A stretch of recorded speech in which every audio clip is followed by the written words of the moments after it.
I welcome you in the quiet of this hour. The light grows soft. The day loosens its hold. I invite us both to settle. A gentle invitation rests in the air. Come closer to calm. I speak softly. The room breathes with low sounds.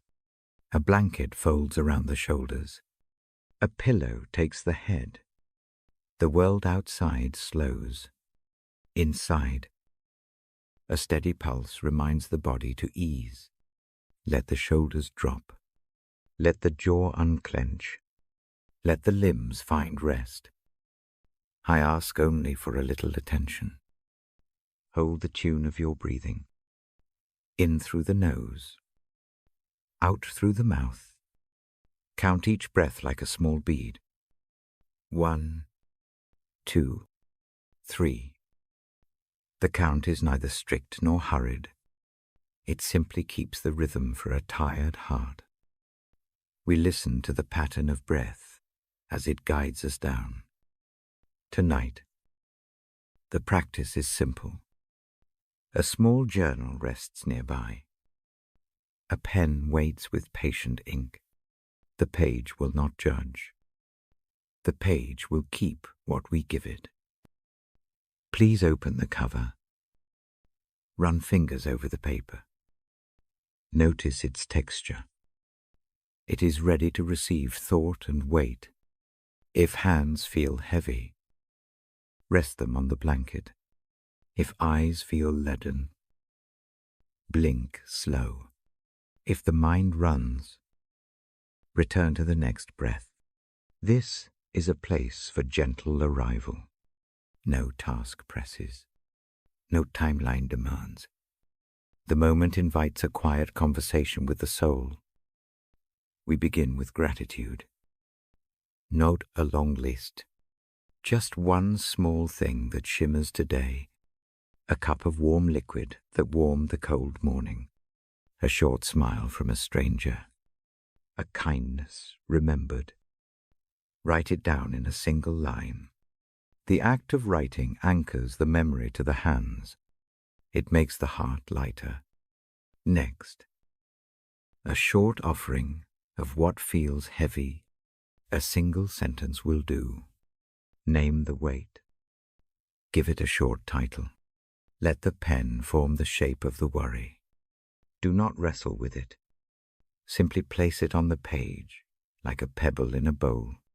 The act of placing eases the strain. Then, beneath the worry, write a small hope, not a grand plan, a small trust, a désir for reste, a wish for clarity, a willingness to let go of perfection for the night. Keep the hope brief. Let it sit beside the pebble.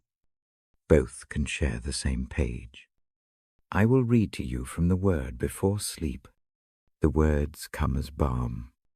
They are not heavy argument. They come as quiet assurance. They remind us of mercy, of steady hands, of shelter in the storm. I will read slowly. I will pause often. The pace is measured like a lullaby. Before I read, I share a short meditation. Picture a wide sky after rain. The air smells clean. Leaves still hold tiny beads of water. A path stretches, not demanding rapid steps, only a gentle walk. In this image, a kind presence walks by your side. It is not imposing. It is near. It offers rest. Let that presence be real and close tonight. Turn the page again. Here we keep a place for a single question. Ask it in the quiet. What needed mercy today? Let the pen hold the answer, without argument. If the mind resists, breathe and wait. Often, a small memory will rise. Write it. Mercy finds its way through the thin cracks of weariness. Now, a short invitation to confession. In the most simple sense, give up the need to control the next breath. Hand over one small burden. This is not about lists or long examinations. It is one small thing chosen with care. Name it and write it as if placing a coin on a shore. The rest will be left for later. We close this small journaling with a short line of thanks for strength found, not the strength we created, the strength that came when the body surrendered, or when a friend simply stayed. Note that moment. Let it warm the page. As the pen rests, take a moment of silence. Let hands settle upon the journal. Hear a small tapping of the heart. Feel the softness of the bed beneath. The quiet is not empty. It is full of gentle presence. I will speak the scripture softly now. I will not recite complex doctrine. I will not engage in debate. The reading offers simple promises. The focus is on mercy, on rest, and on hope. The words are handholds. They help a weary person climb out of the night's anxiety. They are a blanket for the soul. Listen to the cadence of the sentences. Each line pauses to breathe. Each phrase invites stillness. The word does not come to burden. It comes to cradle and to steady. Trust the rhythm. Trust the softness. Let each sentence sink. Imagine it like water poured over dry soil. If the eyes close, that is welcome. If the fingers loosen on the pen, that is welcome too. The ear remains open even when the body falls into deeper rest. Rest is a kind of listening. The heart tunes itself to the promises and slowly unwinds. I invite a brief reflection on mercy. Picture mercy as a gentle door opening. The room inside is warm. Nu har lights glare. A seat waits. Mercy does not demand perfection at the threshold. It receives the tired, the confused, and the small. Imagine stepping across that threshold tonight and letting the door close softly behind. Next, a thought about strength. Strength sometimes comes as a long breath. Sometimes it is a small, steady step. It may arrive in the quiet of the morning or in the hush of midnight. Strength is often subtle. It appears after rest. It grows from quiet recovery. Let the journal hold one sign of strength you saw or felt today. A small act counts. A tiny victory is worthy of being written. The hope I offer is not a promise of immediate change. It is a promise that the process continues, like a slow tide. Hope returns with a steady rhythm. It brings new vistas. It makes the future less sharp and more gentle. Resting in hope allows the body to repair and the mind to reframe. Prepare now for the reading. Adjust the blanket. Arrange the pillow. A soft light may linger near the page. If light bothers, dim it further. The environment should invite slow breathing. Let the room be a shelter for the eyes and ears. I will read a selection that moves like a river. It speaks of quiet assurance, of gentle keeping, of a presence that tends to the small wounds. I will read in a way that holds space. The lines will come slowly. Pause will punctuate each sentence. There will be room to let the words rest on the chest. As the reading begins, allow one simple posture, openness, not restless searching. not anxious scanning. Simply open the hands and the heart like a cup to catch the rain. The words will fall into place. This posture makes listening easier. If sleep finds you mid-sentence, that rest is part of the healing. If attention lingers, that is fine too. The night accepts both. The aim is not to force awake comprehension. The aim is to carry gentle truth into the quiet. Before I start, breathe once more with awareness. In through the nose, hold for a count of 2. Exhale slowly through parted lips. Feel the shoulders loosen. Feel the jaw ease. Let the breath prepare the heart to receive. I will now begin the reading in a soft voice. Each line will move from assurance to mercy to hope. The cadence will be slow. The images will be simple. The heart will find its own meaning. My voice will be steady and calm. In this moment, it is safe to release the day. This opening time is for arrival. It is for the letting go of sharp edges.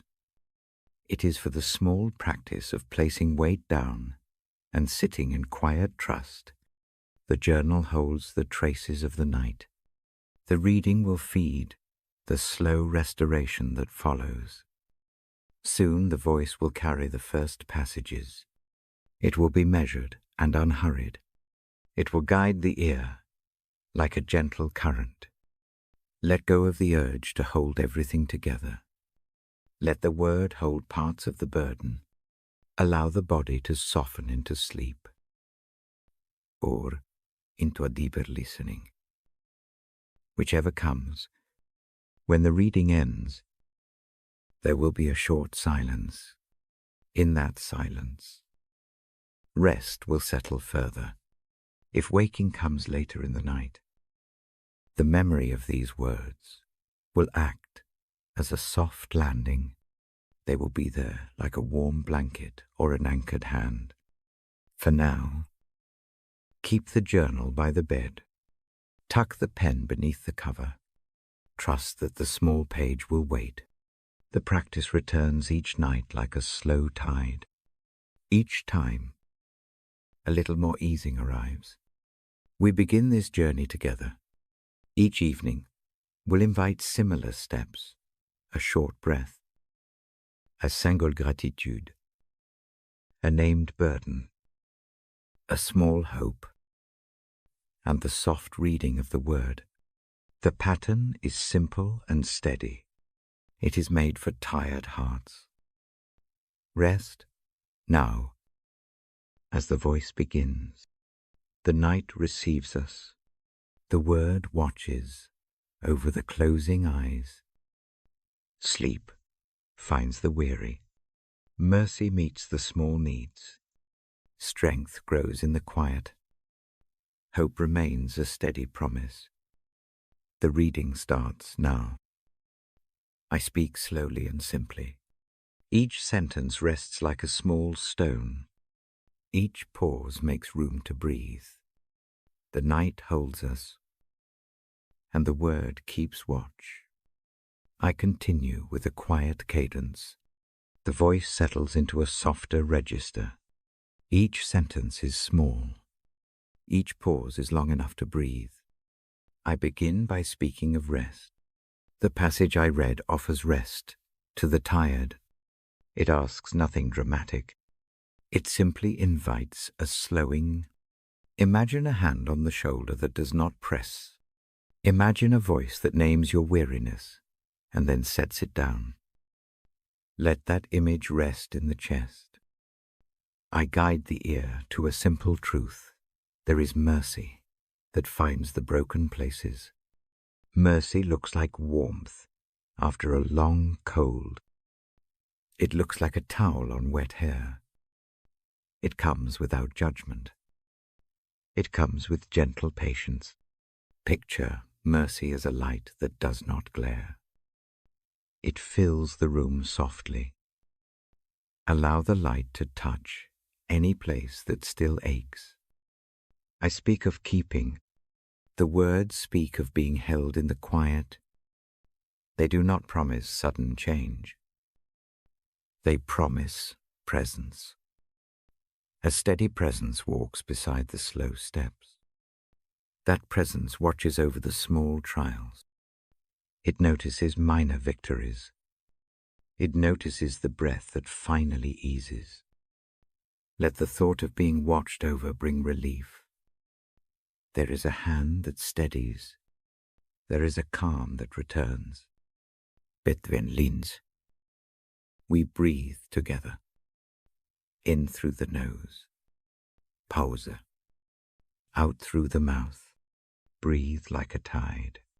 The rhythm becomes a companion. The breath carries the words deeper than the mind alone. Each exhale loses a sliver of worry. Each inhale brings a small return of warmth. I paraphrase a passage that imagines protection as a shelter. The shelter is not a fortress for the proud. It is a simple roof for the tired. It is a space where the body can stop pretending. Inside. Questions do not have to be answered tonight. Inside. Small needs are met with tenderness. Visualize a low door opening to a quiet room. The candle inside is modest. It casts enough light to see the next step. That is the kind of shelter the words promise. The reading moves to gentleness. Strength appears as quiet endurance. It grows from sleep and soft restoration more than from force. The image is of a day that unfolds slowly, like a leaf uncurling. Strength rests on rest. Let that settle. There is permission here to be small and to recover. I pause and give space. The silence is a part of the reading. It makes room for the words to sink. If the eyes close, let them close. If attention drifts, let it drift. The aim is restfulness, not perfection. A short paragraph speaks of mercy that covers mistakes. It is like a gentle tide that smooths pebbles. The tide does not erase a stone's shape. It simply makes the edge less sharp. Consider one small mistake from the day. Picture the tide coming and smoothing the corners. The act of imagining this softens the immediate sting. We listen to a passage about guidance. Guidance comes as a quiet nudge rather than a loud command.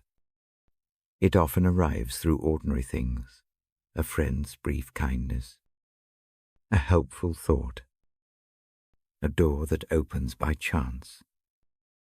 The guidance that I read about asks for a soft response. A small step will do. The path does not require sprinting. It asks for slow, steady walking.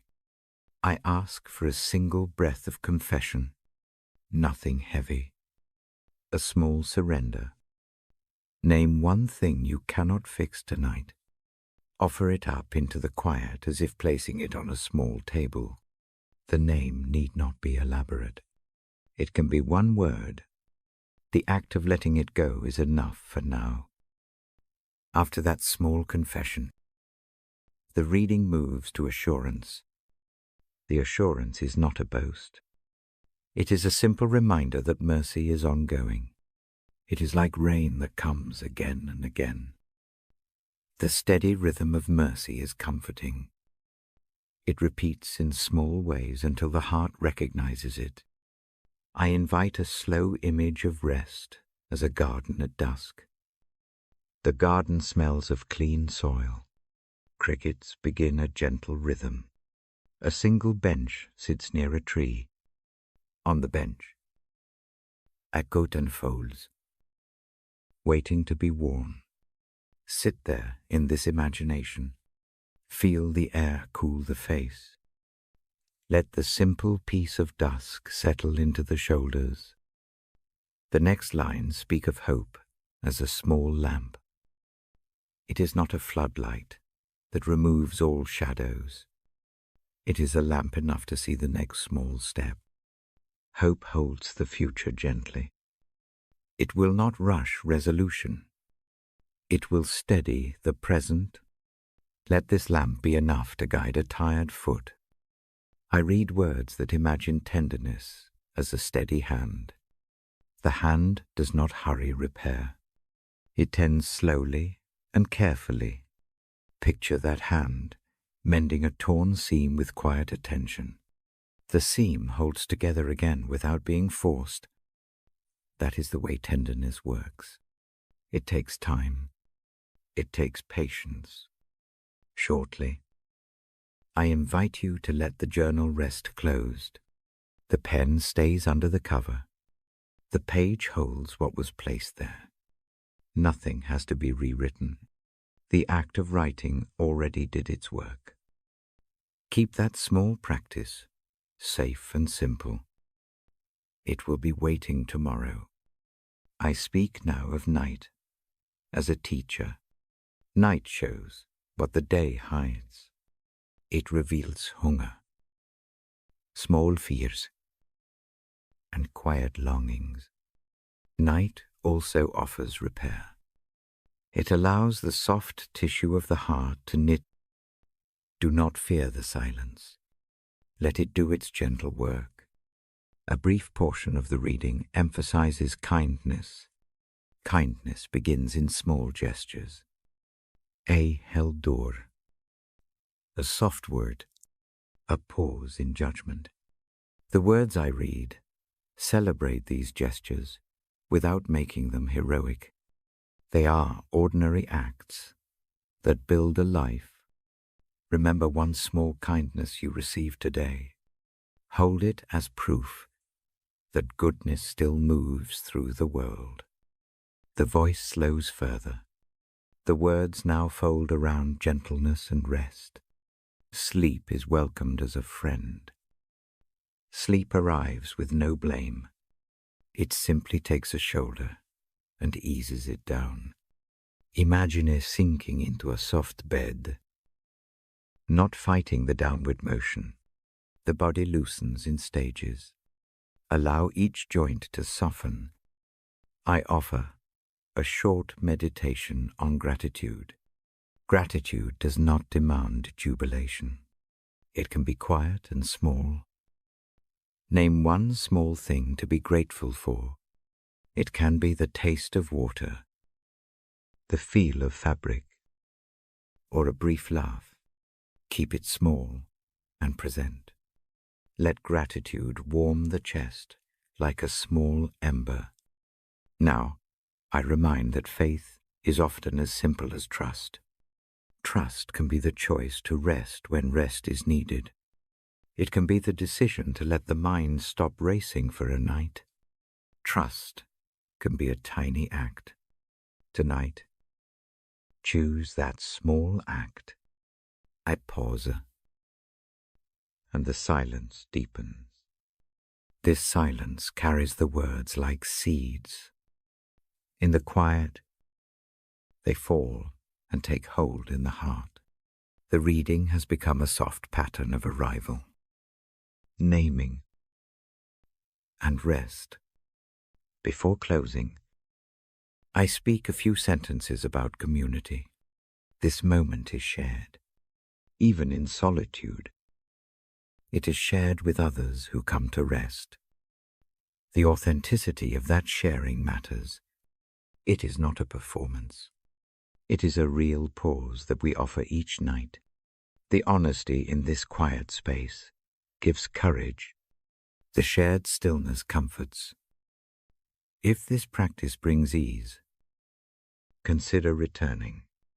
A steady habit makes rest more likely. If you find value here, gently share the experience with others. Invite a friend to sit in the quiet. Tell someone that you were cared for in this way. If you find the voice helpful, consider subscribing. Leave a note if a particular passage touched you. Sharing helps build a small community of rest and mercy. The reading draws to a close in a deliberate, slow paragraph. The final lines gather mercy, keeping, and hope. They place each on a small shelf in the mind. They do not call for immediate action. They simply rest beside the breath. I end with a short blessing. It is quiet and simple. Receive it as an invitation to rest deeper. Let the blessing press gently against the forehead and then fade into the night. The room grows still. The breath continues its slow tide. The body gives over to rest. When the voice fades, leave the light low. Keep the journal close. Trust that these words will return in memory if the night wakes you. They will be like a small anchor. Sleep now into mercy. Sleep into rest. Sleep into hope. Good night. I sit very still. The lamp beside me breathes a soft light. The room leans toward silence. I keep my voice low. I keep my words small. Tonight I turn toward one short line from the psalm. It names God as refuge and strength. The line is simple. It holds a steady promise. I do not unpack doctrine. I hold the image like a small lantern. The lantern is enough for now. Listen with the body. Let the ears receive the phrase as a gentle fact. Imagine a shelter built, not of stone alone, but of care. Picture a place where the air itself presses gently against the skin. That pressure is not heavy. It is protective. It is a covering that keeps out the sharp wind for a while. Place a hand over the heart. Feel the warmth there. The pulse is a soft drum. I move my hand there too. The touch anchors the thought. The thought grows from the pulse. The psalm's promise becomes personal in that moment. Refuge is not an abstract idea. It is a closeness that steadies the heart. Refuge can be many things. For some, it looks like a hollow in a hill, shaded and quiet.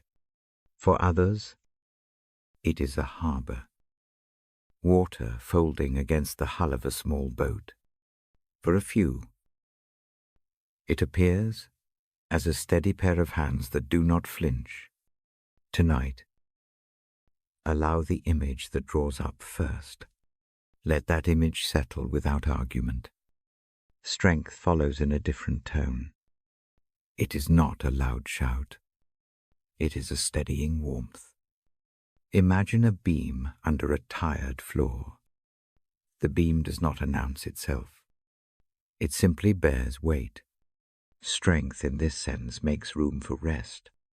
It does not demand constant labor. It supports the soft work of repairing and breathing. I guide the breath with a simple count. In through the nose for 4, hold for 2, out through the mouth for 6. Let the exhale be longer than the inhale. Each out-breath loosens a small knot. Each in-breath brings a quiet steadiness. The rhythm makes the presence feel nearer. Think of the presence as a robe that wraps around the shoulders. The fabric is not tight. It conforms. It warms without pressing. The edge of the robe lifts a few stray worries and tucks them away. Those worries do not vanish in a dramatic sweep. They rest lower on the chest, so breathing becomes easier. If the mind names a fear, place it on a small tray in the imagination. Do not interrogate it. Do not analyze. Let it sit there like a peeled fruit. The presence of refuge lights the tray with a dim, safe glow. The glow is enough to see the fear for what it is. It begins to lose its power to make the chest quicken. I remind gently that strength and refuge operate together. One keeps the body steady. The other keeps the soul calm. Strength makes shelter practicate. Refuge makes protection tender. When both are present, movement can slow without panic. The hands can unclench. The jaw can ease. Listen for the quiet phrase again. Hear it not as a problem solver, but as company that does not demand performance, company that stays through the muffled hours. The presence is near, in ways that matter, in small, persistent gestures. It leans close in the moments between thought and sleep. A brief image helps. Imagine a small fire in a hearth. The fire is not fierce. It radiates gentle heat. Someone tends it with soft, deliberate motions. They do not speak. They merely add small bits of wood. The light spreads just enough to read the line of a simple book. The scene holds the sense of being watched over, without alarm. If hands rest against the blanket, notice the texture. Let the tactile sense ground the thought of refuge. The world beyond the bedroom can hum its loud concerns. The room you inhabit now has different rules. Here, stillness counts. Here, mercy arrives quietly and repeatedly. I ask for one small naming. Pick one small place in the body or in the day that feels exposed. Name it in a single word if possible. Say it silently. The act of naming brings the place into the circle of care. It is like placing a small flag on a map. The presence knows the map. The presence traces the flag with a careful finger. Think next of strength as a soft rope. It does not yank. It gives the chance to move step by step. If tonight the next step is simply to close the eyes, then that is enough. If the step is to breathe twice slower, then that is enough. Strength supports these small motions until they feel possible. I offer an image of a watchful harbor. Boats tied to a pier do not pretend to sail on stormy nights. They rest, bumping gently, and the ropes hold. The harbor does not promise perfect calm. It promises that the boats will not be swept away. That promise is a kind of strength. It allows sleep to come without the need to fix every tether. The psalm speaks of help in trouble. Help comes near in ways that are personal and practical. Sometimes help arrives as a remembered kindness. Sometimes it arrives as a plan that forms slowly in thought. Tonight, consider a single practical help that would ease one small fear. Imagine it present now. Let the mind breathe around the possibility. I pause, letting the small silence do its work. Silence is not empty. It holds the words like seeds. In that quiet, the promise can settle into the chest. Each inhalation carries it deeper. Each exhalation spreads it wider. There is also a tenderness in being defended. Defense here is not combative. It is protective. It watches the fragile lines of the day and keeps them from being overloaded. Picture a gentle shield that does not isolate. It allows life to continue within it. It keeps the most delicate pieces safe. If worries surface again, Bring the breath back to the count. If the body resists, sleep. Allow the mind to gaze at a stable point. Imagine a distant star, steady and unblinking. The Psalm's promise is like that star constant. Though not loud, the star does not fight the darkness. It simply stands. I remind myself, and gently remind you, that this sanctuary of words is not meant to solve everything tonight. It is meant to steady one small part enough to rest. The work of the next day remains. For now, the presence does the light work of keeping you safe in the night. Lay the journal aside if it sits nearby. Let the pen rest. Writing has done its part for the evening. What remains is a simple reception. Receive the quiet like a small garment draped across the shoulders. Let the head sink into the pillow with no sharp resistance. Before I read the line aloud, I breathe once more, slow and full.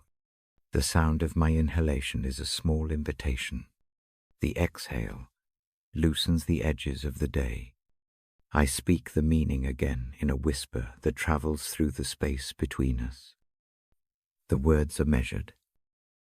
They do not demand a response. Now I read the Psalm's line softly for you. I do not force emotion into it. I let the plainness of the phrase do the work. The meaning spreads like a cool hand on a fevered brow. The sentence repeats in the mind with calm rhythm.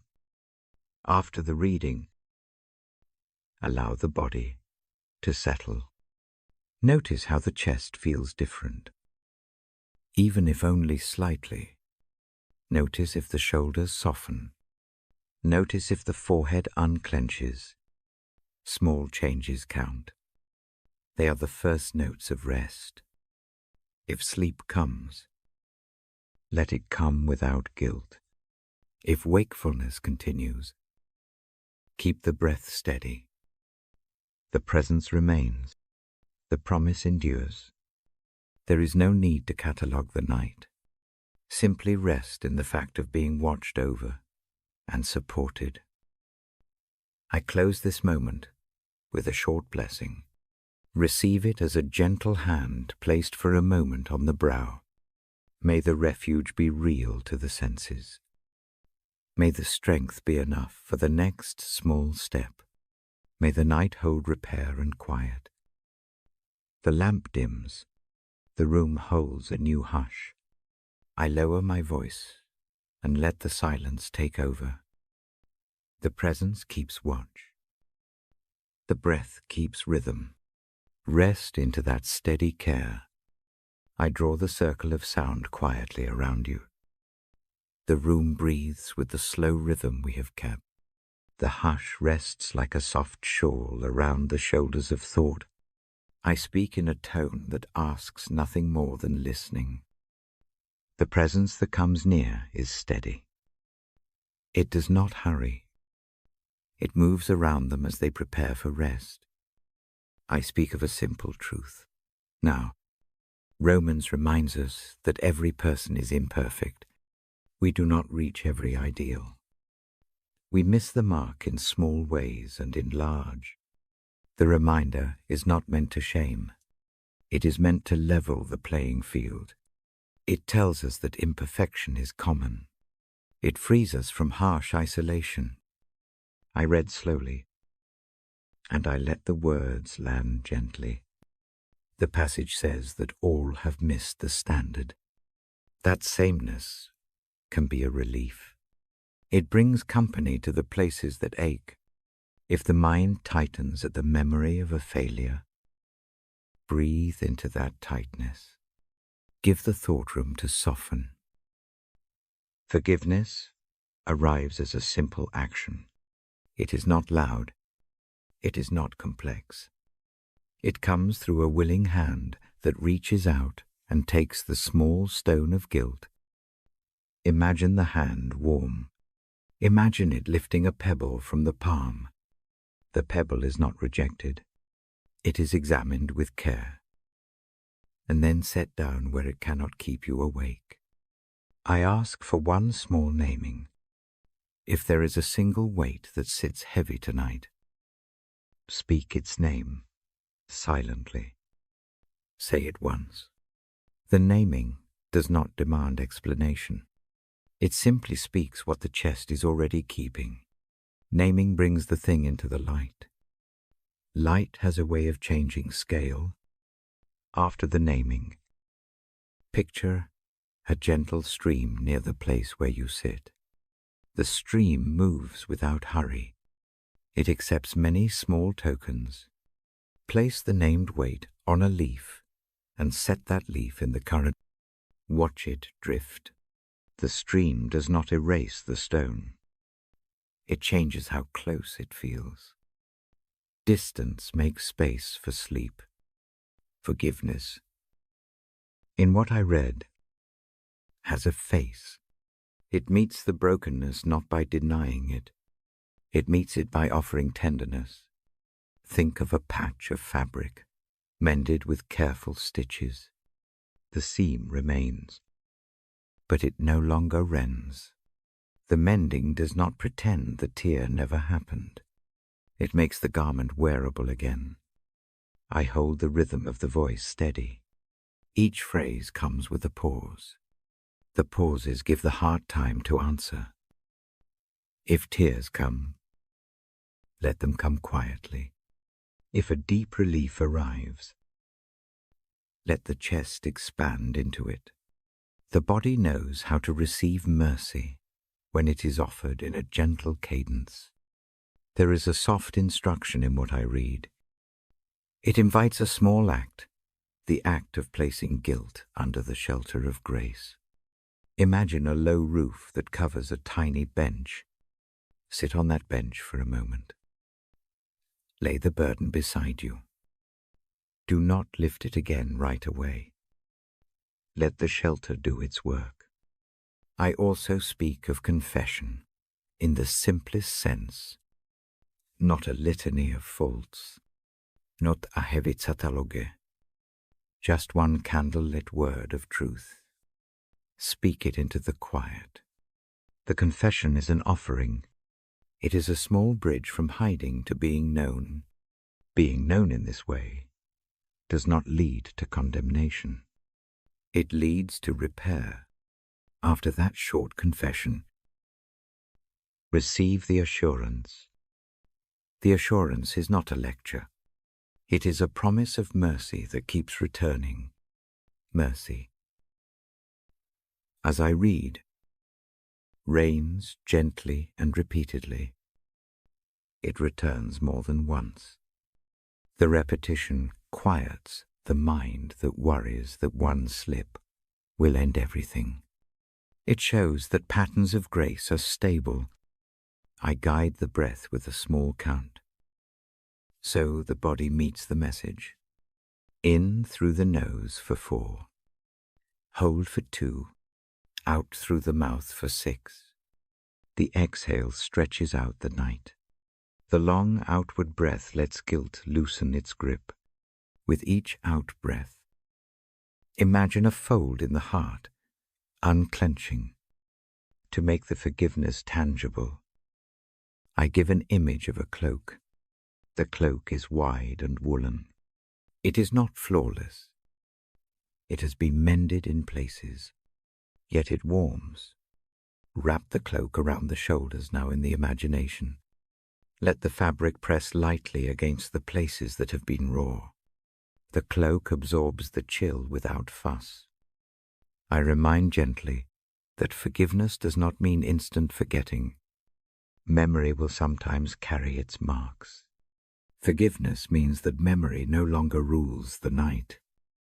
It moves those marks to a shelf where they no longer provoke constant alarm.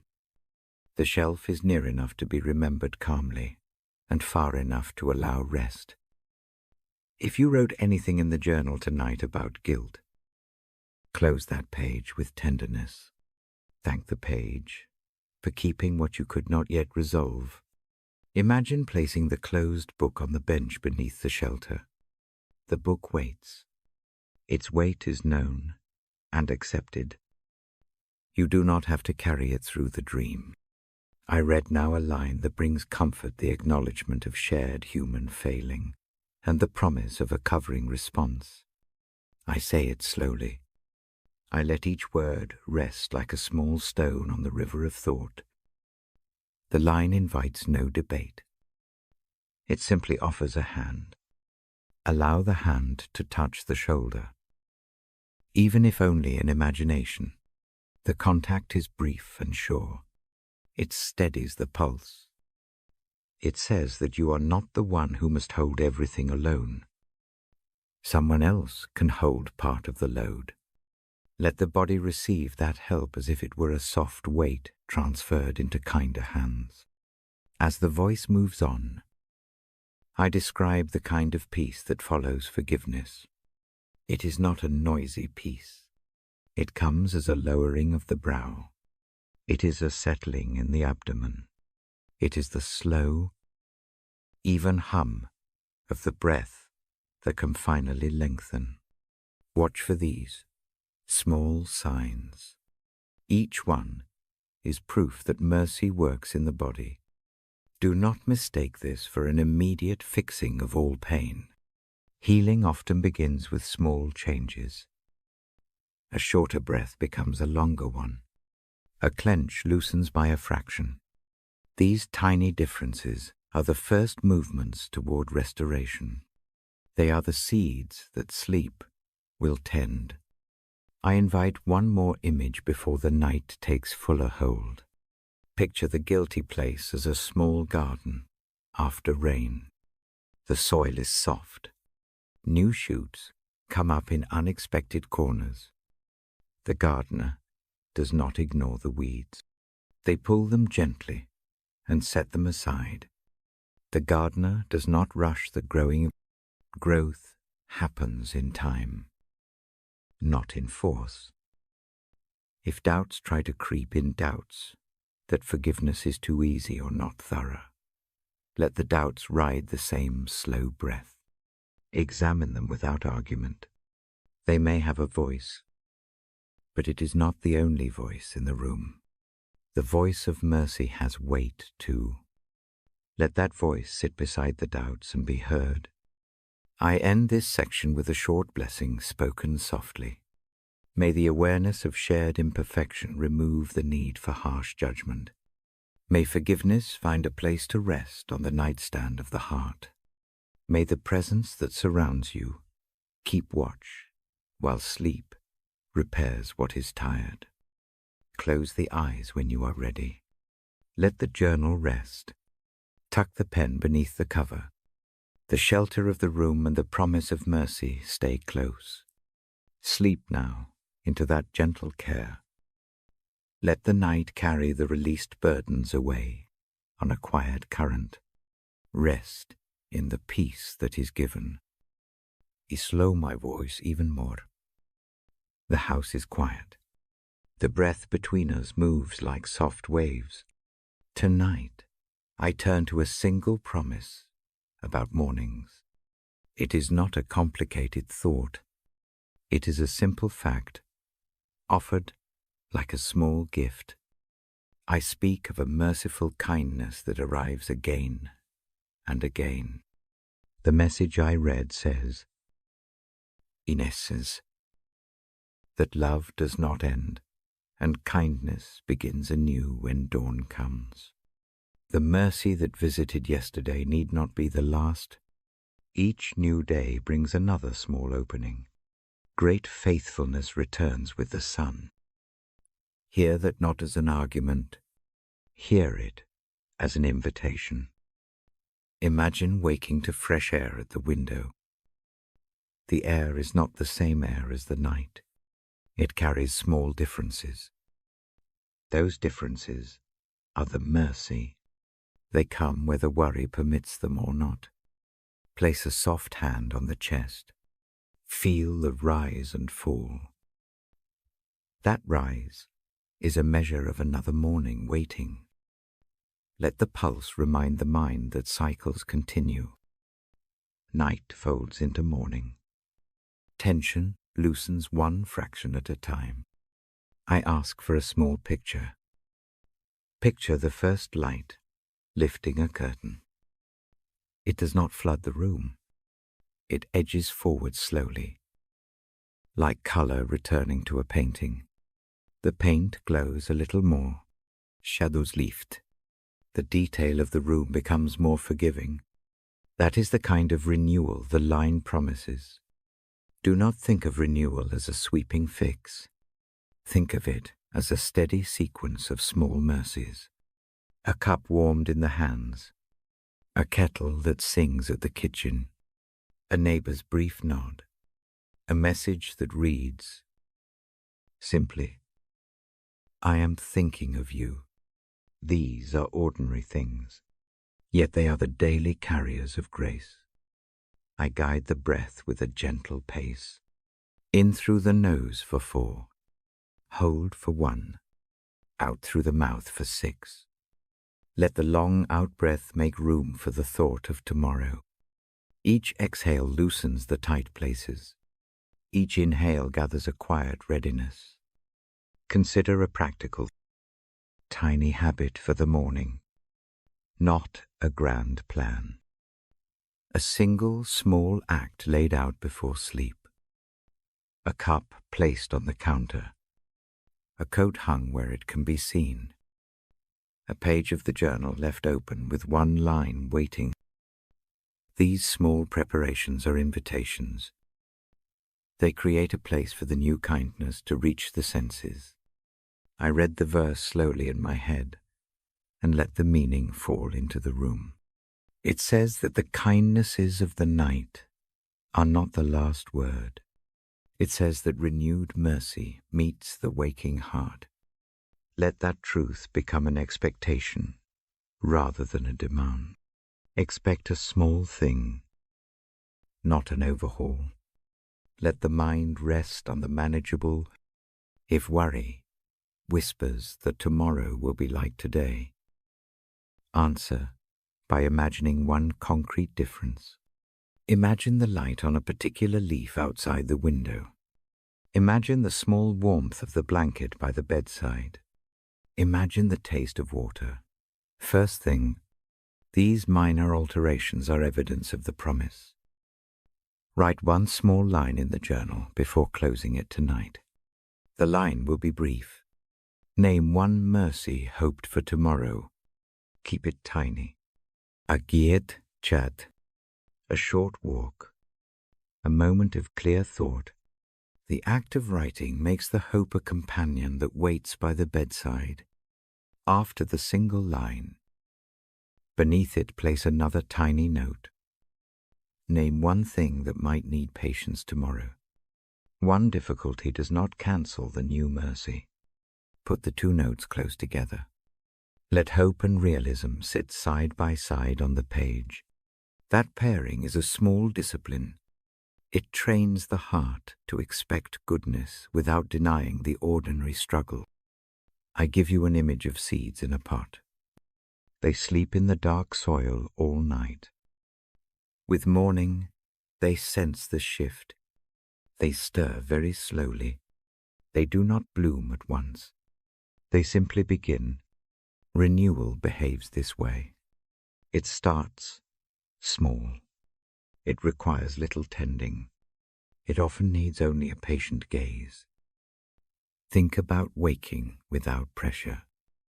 Imagine rising just enough to greet the day. No requirement to fix everything. A gentle scan of needs. Choose one small response. Attend to that. Let the rest stay for later. This manner of beginning makes room for mercy to be seen and felt. Allow the idea of mercy as a pattern, not a single event. It is like a bell that rings softly several times. Each ring is a reminder. The most reliable mercies are repetitive. They return with rhythm. Anticipation grows from that rhythm. When a person expects small kindness, The heart relaxes. I speak briefly about gratitude as a way of receiving. Gratitude need not be loud. It can be a soft label on a morning thought. When the kettle sings. Notice. When a message arrives. Notice. Small noticing opens the senses to more mercies. It trains the mind to be present for gentle gifts. If the night brings regret about mischances, fold that regret into the image of dawn. Think of regret as a small stick on the ground. The morning light warms it. The snow of worry melts a little. The stick does not vanish, but it becomes easier to pick up or to leave behind. Renewal does not erase the past. It changes its weight. I offer one slow exercise to do at waking. Stretch the hands gently toward the window. Breathe in. And name one new thing aloud if voice is available. No need for a speech. One word will do light. Water. Bread. Kindness. Rest. Let that word be an offering to the morning. The naming tunes attention toward what is renewed. Think of the small lamp of hope I described earlier. Place that lamp on the bedside in your imagination. When morning arrives, let the lamp sit together with the alarm or the sun. It does not have to shine uproariously. It simply refuses to be extinguished. Hope that modest will hold for the day. I invite a brief meditation on patience. Renewal moves at its own pace. The night holds a slow apprenticeship. Do not force the dawn. Let time do its soft work. Trust that the body and mind will find their rhythms again if not pressured into hurry. Now, for a short moment, sit with the image of a window with a small drip of rain caught on the sill. Each drop refracts a tiny world. This small wonder is enough to prove that renewal is happening. Look for that refracted detail in the morning. Allow it to be proof that kindness is present in small textures. I read again the promise that mercy is renewed each morning. I do not ask for dramatic evidence. I ask for quiet observation. Wake slowly and see one small thing that previously went unnoticed. Allow the notice to be enough. If sleep interrupts this plan, remember that morning will come anyway. The promise is not dependent on vigilance. It is larger than a single night. That steadiness invites rest. Trust that mercy is on its schedule, not only on ours. Before the moment ends, choose one practical act to make tomorrow gentler. It might be a cup set, a brief walk planned, a text drafted but unsent. Keep the act small. Write it on the page under the hope noted earlier. Close the journal gently. Let the pen rest under the cover. I end with a short blessing offered in the hush. May the morning bring one small kindness that the heart can hold. May the breath that rises with the sun carry new courage into the limb. May the steady pattern of mercies give rest tonight and a soft expectation for tomorrow. Lay the head down without haste. Let the last thought be simple. Morning will come again. The kindness it brings will not be earned. It will arrive like soft rain. Sleep now into that steady return. The night does its work. The dawn waits with renewed grace.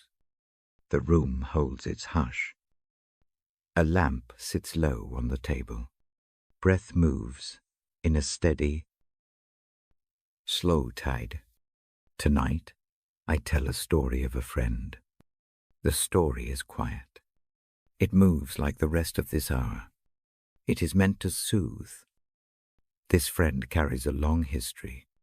Years of holding on have made the hands tense. Memory keeps repeating injuries like a recorded song. It is not only one wrong. It is a pattern. Each small hurt stacks onto the last. Sleep becomes thin. Joy feels guarded.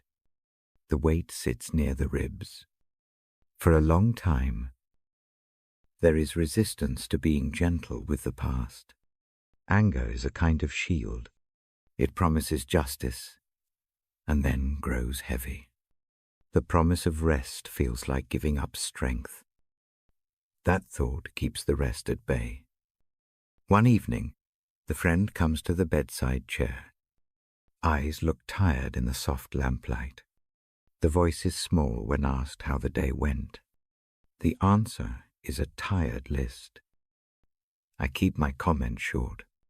The practice we share fits what they need. A journal rests on the nightstand. A pen waits. The page welcomes what is offered. We do what we do together. A single gratitude is named. A single burden is placed in small, careful writing. That habit has been steady between us. The act of placing the burden on paper removes some of the heat around it. The friend writes in short strokes. The words are simple. They do not explain everything. They make a shape that can be seen. Then I read from the Bible slowly. I choose a passage that speaks of mercy without sermonizing. The lines do not come as judgment. They come as a steady hand that bends toward the broken place. The reading is slow enough for the heart to match its pace. The friend listens with hands folded on the knees. After the reading, a quiet invitation follows. Not a demand, not a program. A single suggestion: place the named burden on a leaf and set it in a stream in the imagination. The image is ordinary and safe. A leaf picks up the burden like a small boat. The stream accepts it and moves on. The suggestion is offered as a small experiment. Hardly daring. The friend closes the eyes and imagines a narrow brook. Trees lean close to its banks.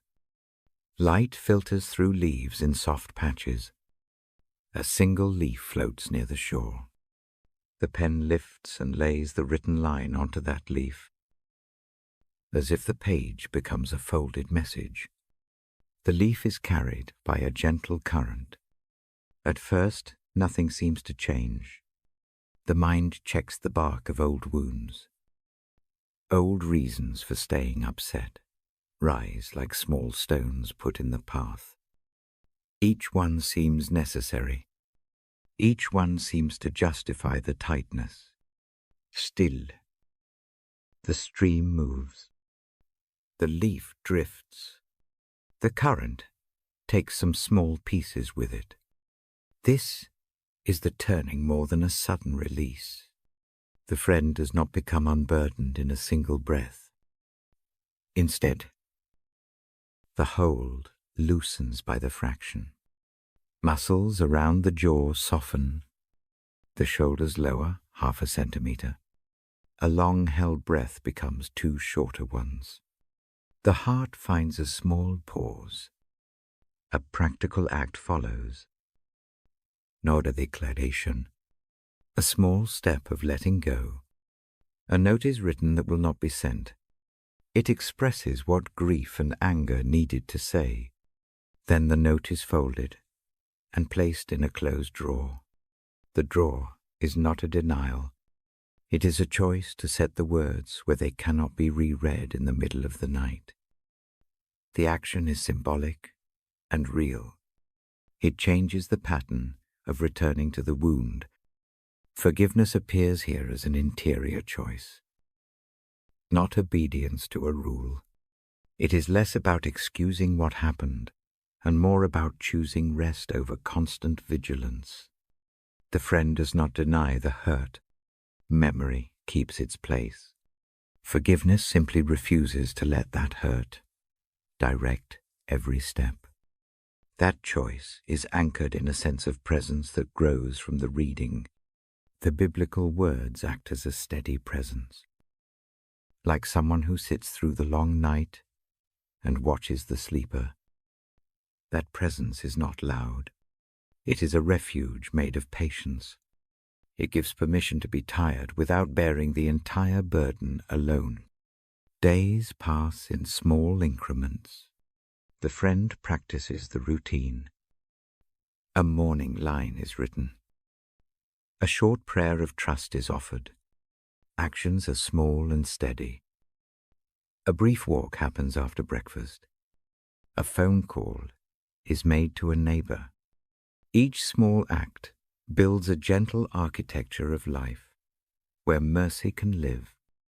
One afternoon, months later, the friend returns with an unforced smile. It sits at the edge of the eyes rather than the lips. The face looks less guarded. The sleep pattern has shifted. Rest deepens in stages. The old record still plays sometimes, but its volume has dropped. Peace is not dramatic. It is the slow settling of dust after a wind. I notice a particular moment that marks real change. The friend stands by a riverbank on a cool morning. A small stone lies near the edge. The hand reaches and picks that stone up. The fingers hold it briefly. A quiet thought is offered aloud. But not to me. It is a thought placed into the air and then released. The stone is set down, not thrown. That act carries more than the movement itself. It is a visible way of saying that what was carried need not remain in the hand.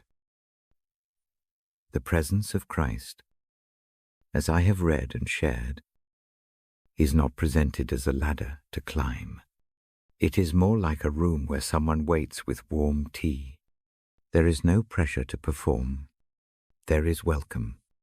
The mercy extended there gives the courage to let go in small ways. That courage grows from being known and not rejected. Apaternemerges. Forgiveness finds shape in tiny habits. Writing, imaging, naming, setting down, walking.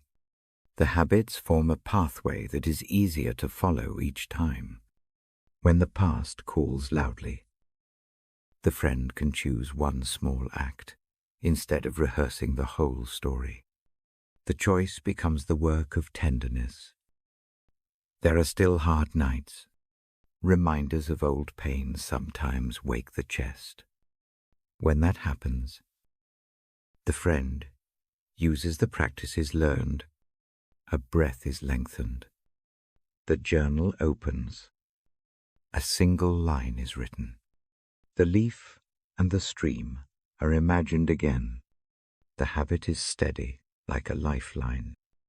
What this friend learns quietly is that forgiveness is less a one-time victory and more a rhythm. It is a repeated choosing toward mercy. Each choice is small. Each choice is a turning toward rest. Over time, those small turns change the direction of walking. The heart learns to expect kindness. The community around the friend matters in gentle ways. A neighbor brings soup without comment. A phone message simply says, "Thinking of you." A friend sits without trying to fix. These small gestures do not erase the pain. They build new textures of life that make room for healing. I reflect on the role of the Bible in that slow recovery. The readings chosen are simple. They speak of presence, of mercy, of steady care. They do not preach a formula. They offer images that can be lived. The words act as companions rather than commands. They give someone a place to rest the burden, while the body learns to repair. There is no triumphal moment to point to. Instead, there is a quiet horizon that shifts. Mornings begin with a small expectation rather than a bracing dread. Nights come with a willingness to sleep rather than a vigil of worry. The friend learns that peace is as much a matter of small movements as of deep feeling. If this story touches the listener, consider one tiny experiment tonight. Name one small burden in a single sentence. Place it on the page. Imagine it on a leaf in a stream. Close the journal. Tuck the pen away. Let a single breath be the bridge between worry and rest. I close the hour now with a reading that has accompanied this friend through the slow changes. The passage is brief. It emphasizes mercy and presence. I read it without argument, simply as an invitation to rest. The voice slows. The room listens. A soft blessing is offered. May the small habits of forgiveness find a place in the night. May mercy meet what is most tired. May the coming morning bring one gentle kindness to keep. Lay the head down. Let the breath become a steady tide. Sleep into the peace that grows one small step at a time. I settle into the same low place in my voice. The lamp breathes its soft circle. The room is patient. The journal lies closed on the nightstand. I keep my sentences short. I keep the pace slow. Tonight I return to a gentle invitation I read earlier. The words come from Matthew, though I will not recite them. They offer an open hand to the weary. They ask for simple trust. They name rest as something offered, not earned. The promise is small and kind. I tell the story of that invitation in quiet terms. The invitation leaves the striving at the door. It says that shoulders may ease. It says that a heavy pack can be set down. The tone is humble. The promise is soft. It is meant to cradle, not to command. I invite a posture first. Sit or lie, with the back supported. Let the hands be loose. Allow the feet to rest. If the eyes close, that is welcome. If they stay open, let them soften. The body often knows the way before words make sense. Breathe in slowly. Count only to 3. Hold the pause like a small shelter. Release on a longer out-breath. Let each exhale feel like a small lowering of weight. Do this a few times. The rhythm steadies the chest. The invitation becomes easier in that breathed space. Imagine traveler at dusk. The road is long. The traveler carries a sack of small stones. Each stone is a worry. Each stone has a name. None of the stones can be picked up at once. The traveler arrives at a simple inn. The innkeeper gestures toward a low bench and offers a plain bowl. The traveler sets the sack on the bench. The stones are tipped into the bowl one by one. That scene is a picture of the invitation. Surrender here is an act of placing, not of loss. The stones keep their shape. They do not disappear like a trick, but their weight changes. The bench bears them. The bowl contains them. The traveler rests the hands on empty knees and allows the body to soften. If a single worry sits most present tonight, name it in a small phrase. Write that phrase on a scrap of paper. The line will be short. No explanation is required. The act of writing makes the worry portable. It moves the thought from head into hand. Fold the scrap and place it in a place chosen on purpose. Not a stream this time. Choose a small wooden box, or a drawer, or simply a flat stone on the windowsill. Put the paper there and close the lid, or let the rock cover it. The object does not erase the worry. It sets it in a place where it can be looked at later without rolling across the floor of the mind all night. Now consider the notion of a yoke as it is used in the invitation I read. A yoke can sound like a burden, yet the voice in Matthew speaks of a yoke that fits gently. Imagine a yoke made of soft willow. It rests across the shoulders with ease.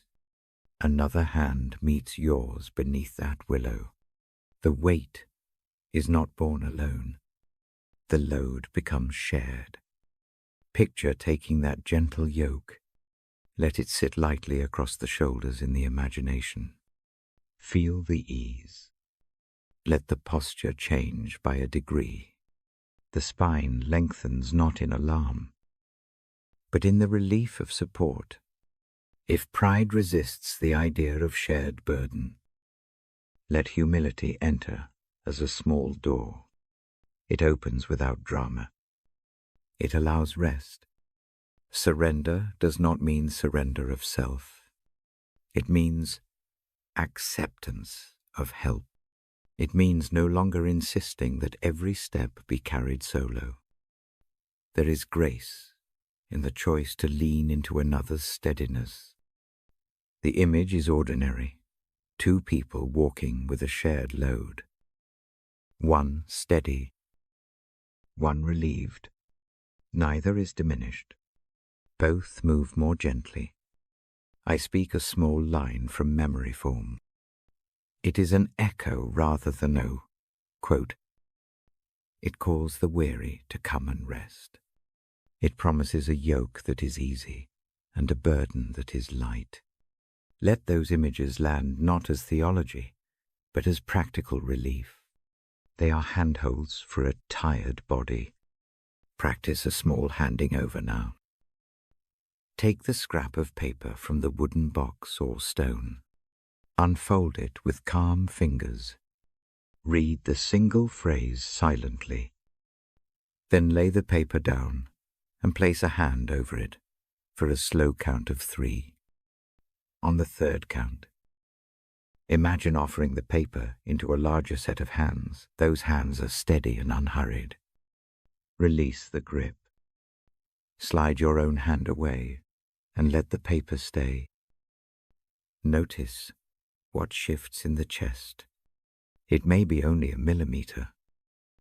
It may be a small thaw. That small change is real. Many recoveries begin with tiny adjustments. You are training a muscle of letting go. If surrender meets resistance, do not scold the resistance. Watch it like a small animal that flares and then calms. Ask only one question: what would rest feel like if it were permitted for one night? Let the imagination answer. If the answer is simply a softer breath, carry that softness forward. I offer another tangible step. Place the journal at the bedside with a single line waiting on the page. One thing for rest. Fill that line with the smallest wish rest. Sleep. Peace. Close the journal with the intention that the written hope will be left there until morning. The act is a covenant between hands and heart. It says, "For now, this burden will wait at the bedside." Humility shows up here as small acts rather than declarations. A hand placed on the pillow, a blanket straightened without fanfare. Choosing to stop rehearsing the day's mistakes. Let these acts be the practice of mild surrender. They are quiet and steady. Be aware of posture through the night. If the body tightens, guide it back with a breath. If the mind rises with worry, Hold a single word in the mind, like a slow bead rest. Repeat it softly. Do not argue with racing thoughts. Offer the bead again and let it roll. The invitation I read promises learning. It says, "Learn from one who is gentle." Learning here is unhurried. It is like watching someone repair a small toy with slow, sure movements. You do not imitate perfectly at first. You watch, then act in your small way. The posture of learning is humble. It keeps hands open and eyes soft. A short practice of learning helps. Tonight, choose a tiny lesson to try tomorrow that will ease the day. It might be a 10-minute pause after lunch to breathe. It might be a brief walk without a screen. It might be asking for help with a single task. Keep the lesson tiny. Let it be possible. The habit of gentle learning often begins in such small experiments. There is mercy in patience. Surrender works slowly. It is not a one-time fix. The invitation to rest may be taken many times. Each taking loosens another knot. Do not expect a sudden unburdening. Expect a steady series of small surrenders. Over time, they build a different habit of living. I speak now with a lowering voice about trust. Trust is not certainty. Trust is a decision to let one night be less fraught. It is a small promise offered to the self tonight. A portion of the load may be set down. Repeat that promise, silently. Let it sit as a soft shield. Before the reading ends, return to the body. Notice hands and their warmth. Notice the weight of the eyelids. Breathe long and unhurried. Let the heart slow into the rhythm already forming in the room. The invitation to come and rest is present. It does not demand an elaborate response. I read a brief passage now. In plain words, shaped by Matthew's call. It is not a quotation. It is a voice telling the weary to pause, to bring what weighs them down, and to accept a gentle burden in exchange. The tone is welcoming. The intent is rest. After the reading, keep a brief silence. Let the words settle into the chest. If sleep comes, accept it without shame. If wakefulness remains, keep the breath patient and the hands relaxed. The practice of surrender continues. One last small action before the room falls deeper. Reach with a quiet hand to the bedside table. Touch the journal. Feel its cover. Remember the line written for rest.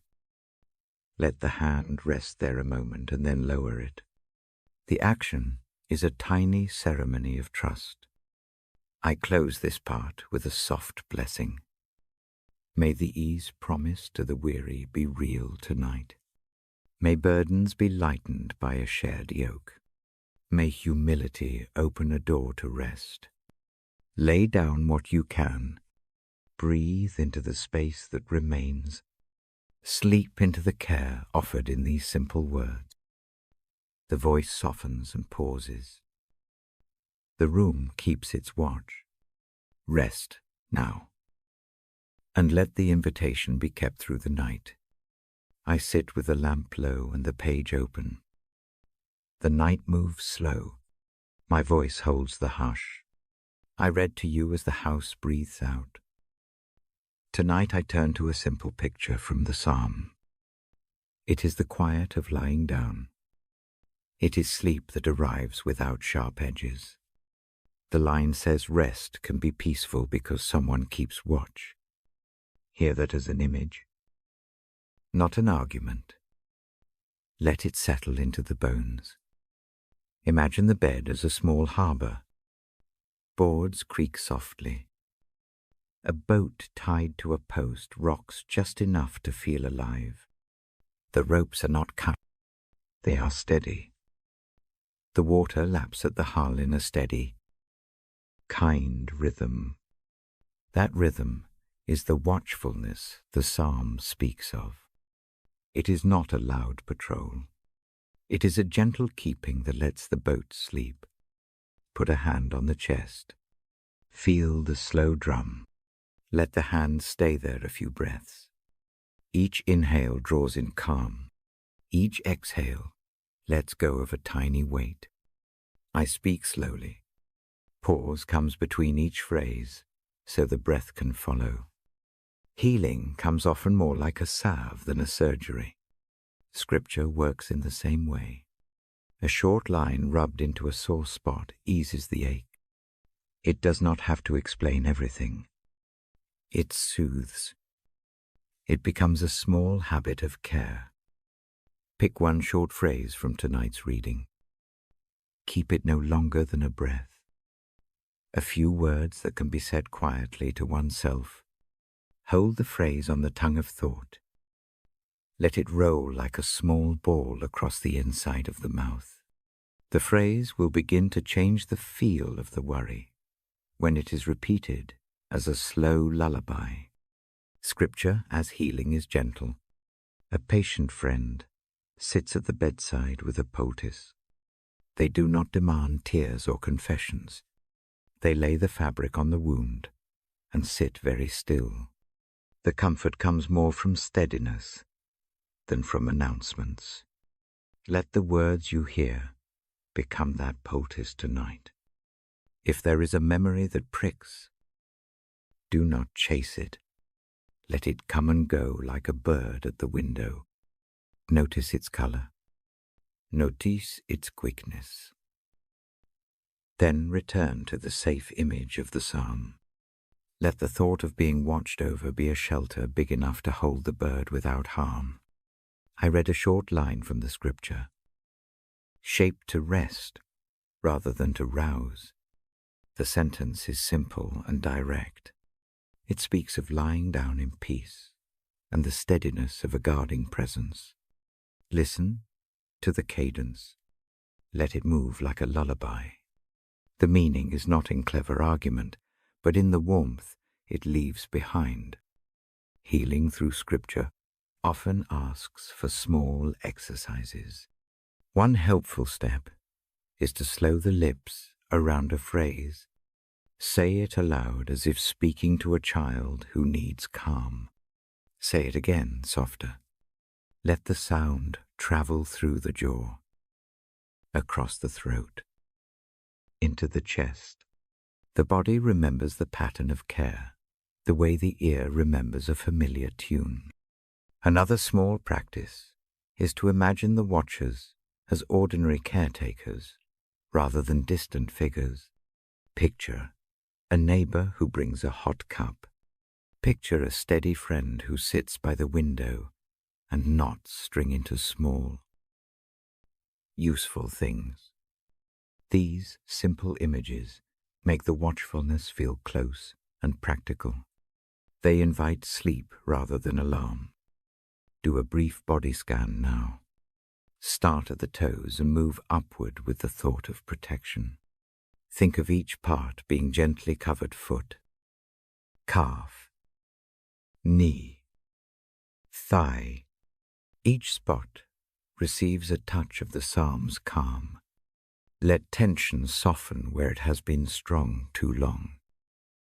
If the mind resists healing, remind it of small proofs: a brief kindness earlier in the day, a meal that warmed the hands, a message that arrived without demand.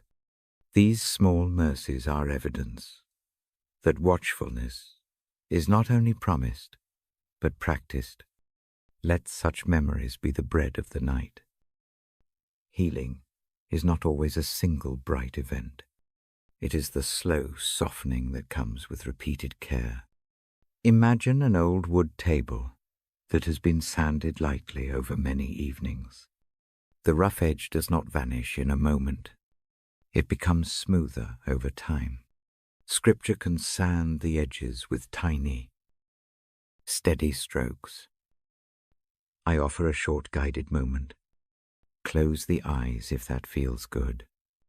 Picture a small room with a low ceiling and soft light.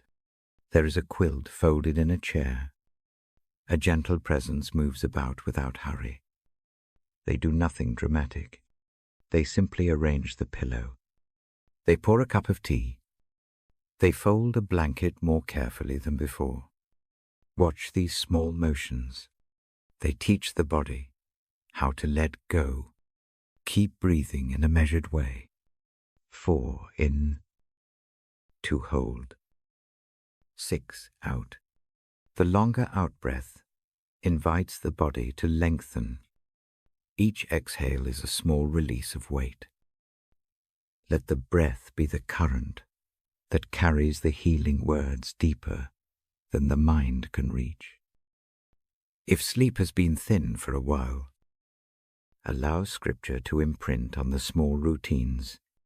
Read a single verse aloud each night for a week. Repeat it without trying to analyze it. Let the words become a nightly bell. The rhythm trains the nervous system to expect calm. And that expectation itself becomes a small healer. Also consider a tactile reminder. A smooth pebble held quietly in the palm can stand in for a verse. When worry comes in the dark, touch the pebble and say the phrase once. The pebble anchors the word in the body. The movement is tiny and private, and it often gives the mind a useful shape to settle into. I speak now of mercy as a slow net that catches small failures. The net is not designed to shame. It is designed to hold what slips. So rest can resume. Imagine dropping a cup and having a soft cloth wrap around the pieces. The break remains, but the danger of jagged edges lessens. That is the mercy Scripture offers in its steady way. There may be nights when no clear healing is felt. That is acceptable. Healing can be invisible at first. So use the same practices anyway. Keep saying the short phrase. Keep the pebble close. Keep the breath even. Small repetitions build a habit of peace that eventually shifts the inner weather. I encourage a tiny act of devotion before sleep. Choose one small verse or line and repeat it slowly 3 times, with tenderness. No need to dissect it. Let the words be a soft lamp on the path to sleep. If attention drifts, bring it back without harshness. Each return is part of the healing. When the eyes grow heavy, picture the watchful place again. A widziecki abów, a firm ground beneath. Her presence walks the edge of the field and keeps the tiles in order so nothing sharp misses the feet. That careful tending is what the psalm wants to give. Receive it like a blanket. I will read one last gentle line to hold in the mind. It is simple and quiet. It says, rest can be peaceful because safekeeping is present. I speak it slowly. Let the cadence match the breath. After the line, keep the silence long enough for the body to answer. Let the room fill with the small sounds of night. Let the breath sit deep. If sleep comes now, let it arrive without guilt or hurry.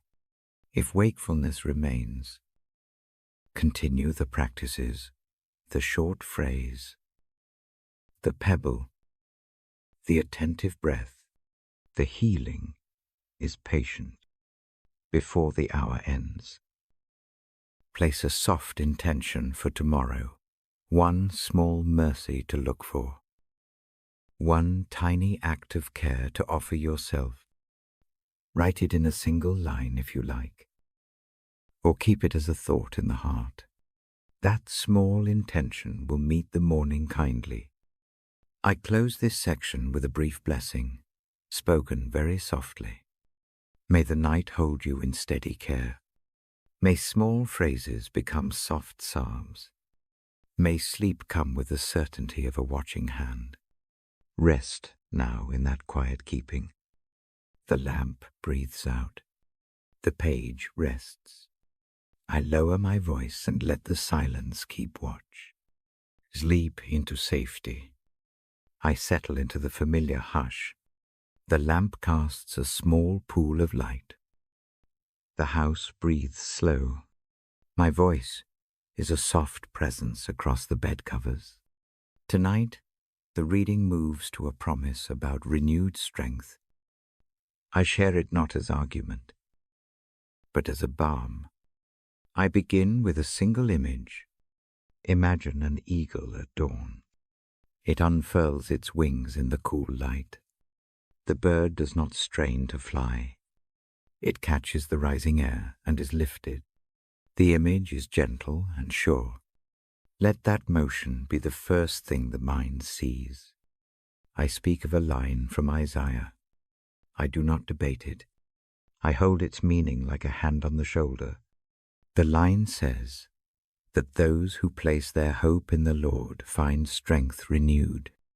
They rise. They run without fading. They walk without weariness. Let that promise sit as an invitation rather than an obligation. Breathe with me now. In through the nose for 4. Pause for 2. Out through the mouth for 6. Make the out-breath slightly longer than the in-breath. This rhythm gives room. Each exhale loosens a small knot in the chest. Each inhale gathers a quiet warmth. Hold the image of the eagle again. Picture its wings broad and steady.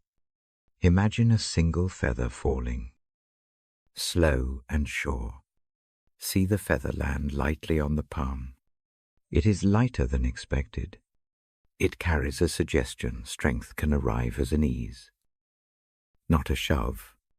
Let the palm feel that imaginary feather for a moment. Notice physical space. The shoulders often hold the weight first. Let them drop a fraction. Feel the collarbone widen just enough to make breathing easier. If the jaw is tight, let the lips soften. A small slackening changes how the body answers the mind. I read the line from Isaiah softly. Shaped into a simple thought, hope in the Lord brings renewed strength like wings that lift a tired body. Hear it as a breath, not a lecture. Allow the words to rest on the ribs. Let the rhythm of speech match the breathing already moving through the room. If a place of weakness comes to mind, name it in one brief sentence. Keep it short. A single line will do one word or a short phrase. The act of naming makes the need visible to the heart. It is not an admission of failure. It is an honest calling for help. Now imagine receiving renewal as a warm current. The feeling begins at the feet. It is a small warmth that rises slowly. It passes the knees, eases the hips, pools in the belly. The ribs open. The shoulders grow lighter. The current reaches the back of the throat and loosens the chest. Strength arrives not as force, but as a gentling tide that makes movement less heavy. If eyes are open, look at a small light in the room and soften the gaze. If eyes are closed, visualise a pale dawn. Let the light come gradually. It warms the eyelids from the inside. Strength often grows in the same way, through slow light, rather than sudden heat. I give a small practice to try tomorrow morning, before the day becomes busy. hold a feather or a small token for 10 quiet breaths. Use it as a reminder that strength can be a light thing that rests on the hand. The token is not magic. It is a cue to invite hope into the first moments of waking. That tiny act primes the system to receive renewal slowly throughout the day. Return once more to the chest. Place a hand there, if that feels right. Feel the steady beat beneath. Each beat is a measure of life kept and held. Let the pulse anchor the thought that renewal is not always dramatic. Often it is steady and small. One more breath grows the next. The reading continues in a softer voice. Those who wait on the Lord find new energy. Waiting here is not idleness. It is attentive rest. It is a posture that trusts a pattern instead of forcing an outcome. Imagine patience as a stretcher that supports the body while muscles repair. Let patience be the scaffold for renewed capacity. If worry interrupts, give it a quick, kind nod. Say the name of the worry once, and then return to the feather image. Do not chase away the thought with force. Instead, offer it a place beside the palm where the feather rests. The worry may still be present, but it does not have to weigh down the whole body tonight. I suggest a short journaling moment. Write one line about where fresh strength is needed. Keep the line simple. No need for chapters.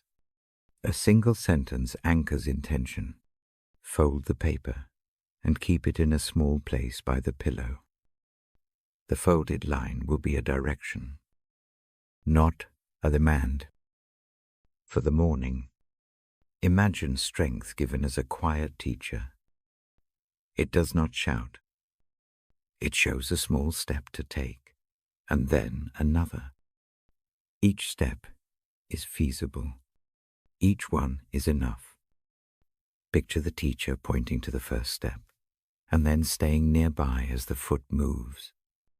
That companionship is part of the renewal promised in Isaiah. Now I speak a brief encouragement. Hope is not a fragile wish. It is a tender muscle that grows with small, faithful uses. Each time hope is offered a little space, it becomes more likely to return. The practice of waiting, of naming one need, of breathing with care, these habits form the path along which renewed strength travels. Let the body drift towards sleep, while holding the image of the feather and the rising air. Sense the bed as a generous place where muscles can unbind. Allow the spine to lengthen a fraction and rest. The breath continues its measured rhythm. The heartbeat keeps a calm time. I read another short line. Shaped by the text, those who hope are given power to rise and endure. Hear it as a promise for the small things. Endurance here is not heroic. It is the steady ability to meet the next moment. The text offers a slow refilling, like a cup carefully topped up until it is steady.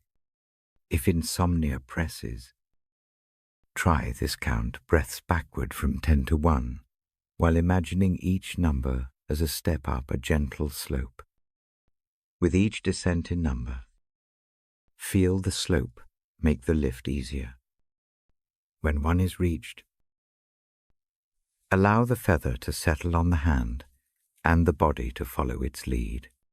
The exercise shifts attention from agitation to ease. I remind that renewal can come in interruptions. A short nap, a brief moment of clear thought, an unexpected smile. These are forms of strength returning. The promise is not limited to grand recoveries. It meets the life that is actually lived. with its small triumphs and daily needs. Place the journal closed on the nightstand when ready. Slide the folded line beneath its cover or into a drawer. Let it be safe for morning. The act of tucking a hope away is an act of trust. It says for now, rest for morning. A small readiness. I offer a short blessing in a voice lowered further. May hope rest in you tonight like a feather on the palm. May strength be renewed in small, faithful measures. May the breath you follow escort you into deeper sleep. Receive the hush. Receive the quiet promise. After a long pause, I let the silence hold the room. The lamp dims to a hush. The words settle like a soft cloth.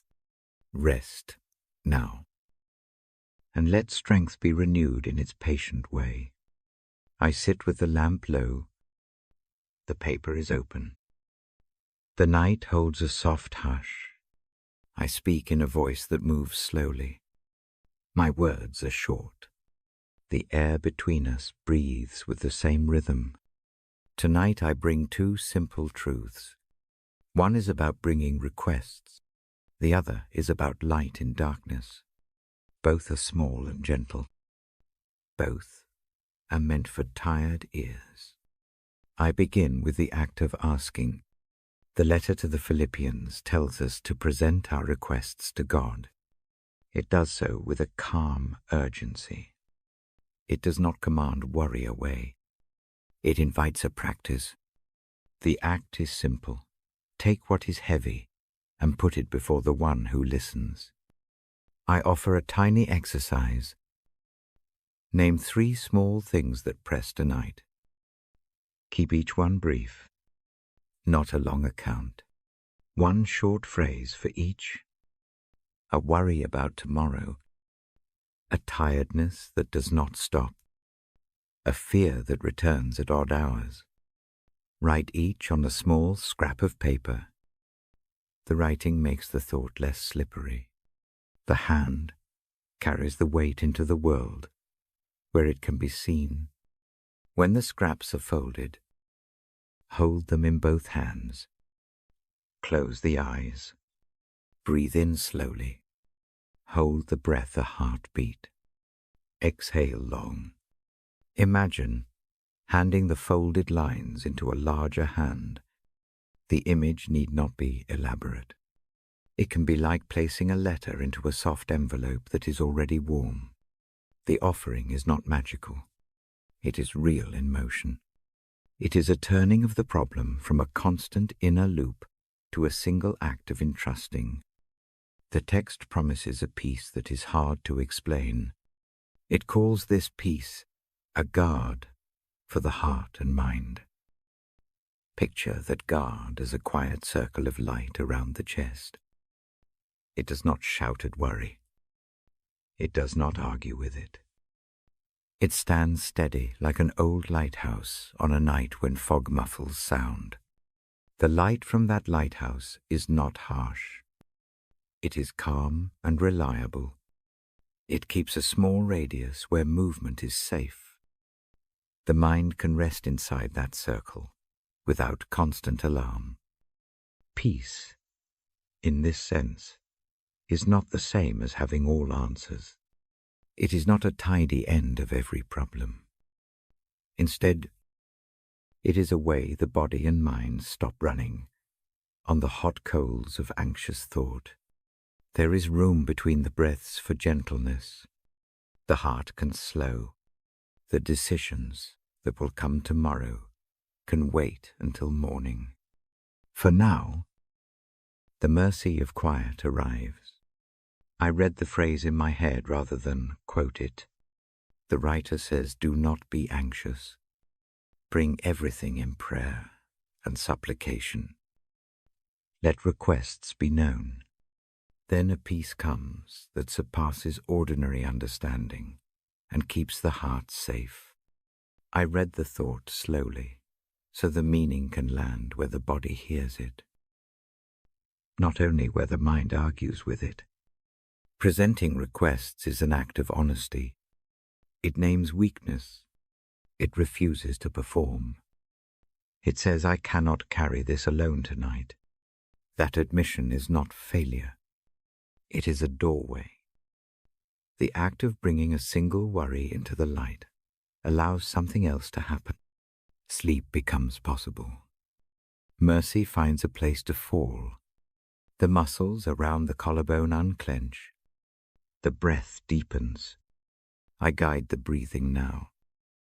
In through the nose for 4. Hold for 2. Out through the mouth for 6. With each out-breath, imagine one folded scrap sliding into the hand of kindness. Let the exhale loosen the fingers. Let the hand release. There is a second image I bring from John's opening words, about the light. The light shines in the darkness. The darkness does not overcome it. Think of this light not as a glare, but as a steady lamp in a window. It does not banish the night in a sudden sweep. It offers a point to rest the eye when worry stalks like shadow over the mind. The light is still there. It makes sure that the darkness never quite claims everything. Combine the two images. Bring the scrap of paper into the soft window lamp of God's presence. Place each folded worry on the sill. Watch the lamp touch them with warmth. The worries do not evaporate like mist. They remain visible. But they change under the light. Edges soften. The urgency that made the heart race becomes one color among many. Not the only color. The peace that follows is inexplicable because it does not always match the facts of the situation. Things may still be hard in the morning. The list of problems will not vanish. Yet a different relationship to those problems can appear. A small continuity of hope forms. It is not loud. It is a thread that runs from the night into the next day. It steadies movement. It lets hands open. I often read these words aloud before sleep.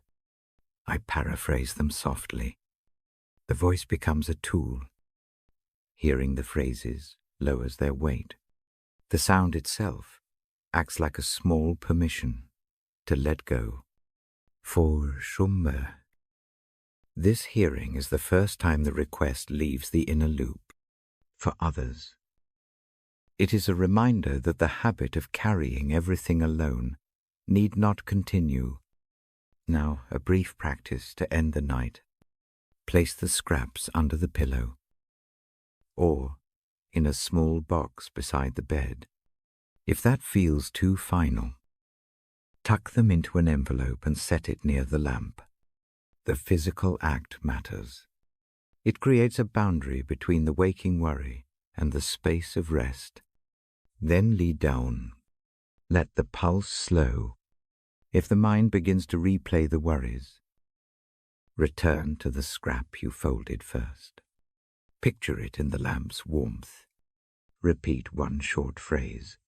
You are known. You are accompanied. The words sit like a soft pebble in the mouth. They do not argue back. They rest. Light in darkness is also a reminder that nothing is unseen. The lamp by the window shows that searching does not have to be exhaustive. Something watches. That something is steady, not frantic. It keeps vigil. The human heart is soothed by such watching. It is soothed because watching means care without impatience. If sleep resists, use the breath as a slow drum. Count breaths backward from 10. With each number, imagine the lamp growing steadier and the circle of peace widening by a quiet inch. The work of rest is not violent. It is incremental. Each tiny shift is a victory. I do not promise immediate repair. I do not promise that every worry will resolve by morning. The invitation is narrower and truer. Bring your requests. Allow a steady presence to receive them. And let the heart find a guarded calm. Many nights this practice is enough to let the body do what it needs to do. Sleep. Repère. Dream. There is a tenderness in this rhythm. It treats the self with small, practical acts. Name. Write. Offer. Breathe. Imagine light. Repeat. The repetition trains the nerves to recognize care. Or team. The heart expects mercy, and expectation itself lessens fear. Before I close, I read a short paraphrase of both passages aloud in a voice that barely moves the air. I do not use grand phrases. I use plain sentences that a tired ear can hold. I say, bring your needs.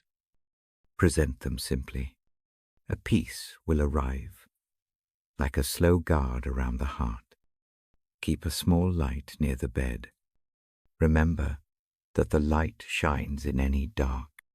Darkness does not have the final word. Now a final invitation. Choose one small request to bring tonight. Make it brief. Let it be manageable. Place it in the hand of the practice. Breathe with the rhythm. See it by the lamp. Then let the body yield to sleep without shame. I rest the book closed. The lamp dims a fraction more. The breath between us keeps its slow tide. A blessing sits in the room like a warm scarf. May the act of presenting your needs bring a peace that passes the mind's sharp accounting. May the light at the window be real to the senses. May the night hold you in steady care. I lower my voice to near silence.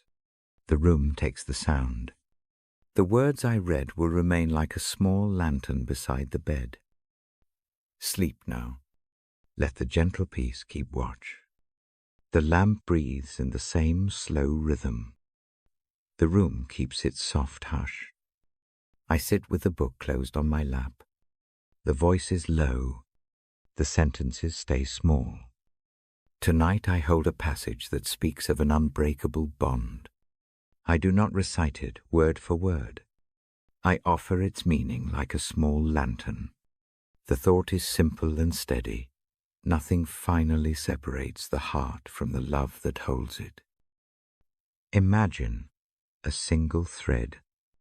The thread runs through the center of a life. It is thin, but strong. It cannot be cut by storms or by the sharp wind of fear.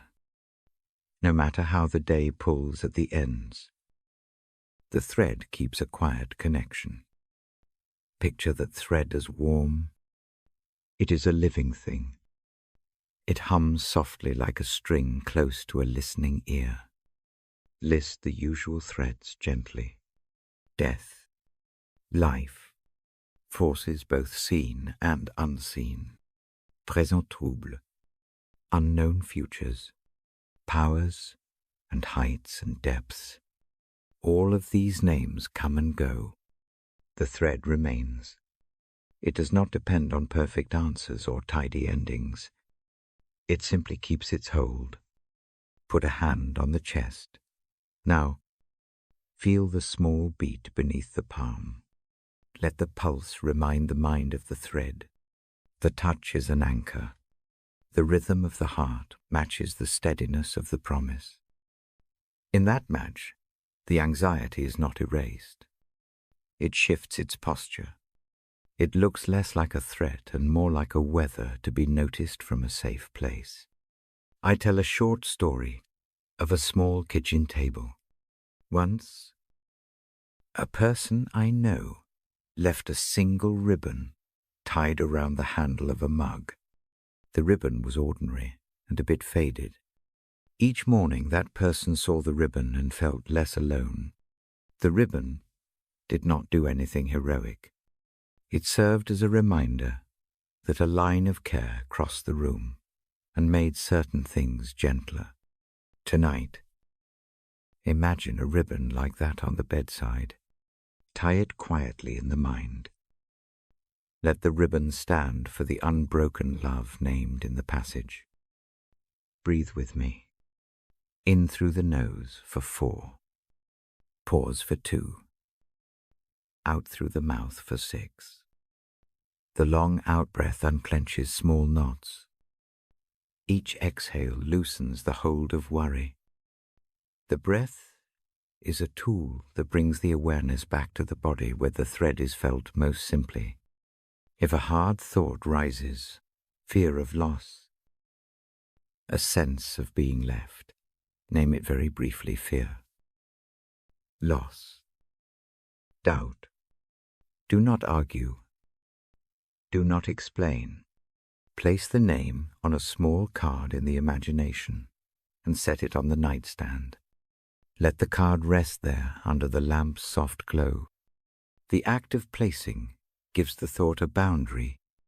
It does not vanish, but it no longer demands to be the center of the room. Now picture the thread again. See it running from the center of the chest outward. It passes through the night like a faint, steady light. It carries a warmth that is not flashy. The light does not banish the dark altogether. It makes sure that the dark cannot claim everything. It draws a small circle around the sleeping shape and keeps watch. There is comfort in the idea that love does not end with a single moment. It is not a reward for perfect living. It is not held as payment for a flawless day. The passage I read says, in calm terms, that love persists across conditions. That persistence looks like patient presence rather than dramatic rescue. Picture a neighbor who sits through a storm with a cup of tea. They do not fix the weather. They simply keep the seat warm. If the mind asks why this should be trusted, answer with small proofs rather than heavy logic. A hand that stayed the night when it was needed. A friend's voice that returned a call. A morning that showed up after a long evening. These are small, concrete tokens of a pattern.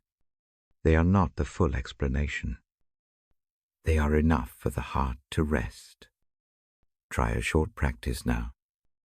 Find a scrap of ribbon or a strip of cloth. If nothing is at hand, imagine it. Tie it once with calm fingers. Hold the knot for 3 slow breaths. On the last exhale, imagine the knot slipping over the thread that runs from the chest. Let the knot be a physical sign that the heart is tethered. When the mind wanders into worry during the night, touch the ribbon and remember the shape of the thread. The action is small. Its regularity trains the nerves to recognize steadiness. The unbreakable bond speaks also to the parts that feel abandoned. If loneliness sits hard tonight, let the phrase fall softly in the ear of memory held. Say it once in the mind. Held. Let the single word be a soft stone in the palm. It is not an explanation. It is a fact placed where the body can carry it. I do not present this as a tidy solution. There are nights when grief is noisy and continuous. The heart remembers, and a single image is not enough. Still, the steady thread offers a different posture toward that noise. It allows the soul to listen without being pulled under. It makes space for tears without surrendering to despair. It holds even when the hands are empty and the questions have no answers. There is a gentleness in accepting that the bond remains through confusion. Imagine a child learning to trust a path through the dark. The hand of the parent is not heavy. It is present. The child learns step by step. So it is with the heart and the steady love. Trust grows in small increments. Each little step towards sleep is a proof that the hand is near. If the practice of tying a ribbon feels helpful, keep it close. Place it under the pillow or tie it to the journal. Let the object be a small sacrament of rest, a way to make the invisible tether visible for a moment. The act is not magic. It is memory made tactile. It teaches the fingers to meet the heart with a claim of hope. Now, a short invitation to prayer. Gentle and wordless. Take 3 breaths and let the breath carry the single phrase, held in love. No argument, no list of demands. Just a simple repeating until the words fit like a soft garment. Repeat them slowly. Let the cadence become a lullaby. Think of the days ahead with a small kindness. The bond does not promise that all trials will vanish. It promises that a deep current of love runs under the apparent chaos. That current steadies the rowing. So actions do not have to be frantic. Let this thought adjust the posture for morning less haste. More small, faithful steps. Name one tiny thing to do tomorrow that will let that current be felt. A brief walk. A kind text. A cup set ready. Keep it simple. Tonight the teaching is not for the head. It is for sleeping limbs. Allow the phrase of the bond to sink into the shoulders. Let the shoulders drop a little. Let the jaw soften. Let the fingers curl in the trust that something unending watches and keeps. I will read one brief paraphrase now. Not as a debate, but as an invitation. Nothing large or small can finally tear away the heart from the love that upholds it. Hear this as a soft fact, offered in the quiet of the room. Let it sit beside the breath like a warm cup. After the reading, hold a silence long enough for the body to answer. If eyes close, that is welcome. If not, keep the ribbon in the hand for a few more breaths. Feel the thread in the imagination. Feel the heartbeat beneath the palm. Before sleep, tuck the journal at the bedside with one short line on the open page tonight. I rest in unshakable love. Fold the corner of the page and let the pen rest beneath the cover. The small ceremony helps the mind accept the night as a place where the thread keeps the heart. I end with a blessing spoken softly. May the knowledge of unbreaking love settle the chest. May the thread be felt as warmth across the ribs. May the night keep its watch. And may the morning be a gentle return to day. Rest into that steady care. The lamp breathes out. The room holds the hush. Breathe once more, slow and true. Sleep into the fact of being held. I sit with you in the hush.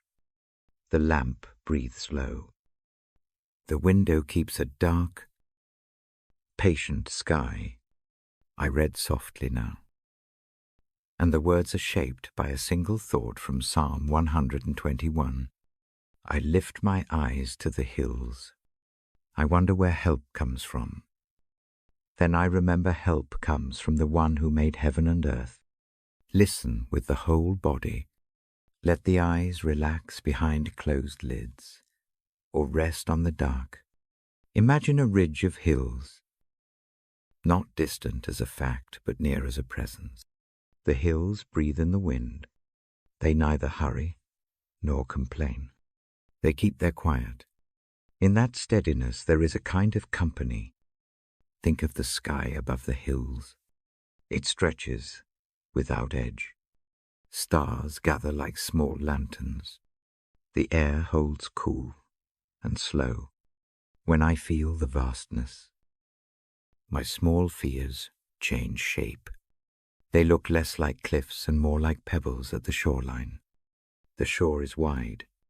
The tide is patient. I invite a small practice. Turn attention to a single thing outside, or imagined a tree, a cloud, the outline of a distant hill. Hold that image for 3 slow breaths. Breathe in with the image.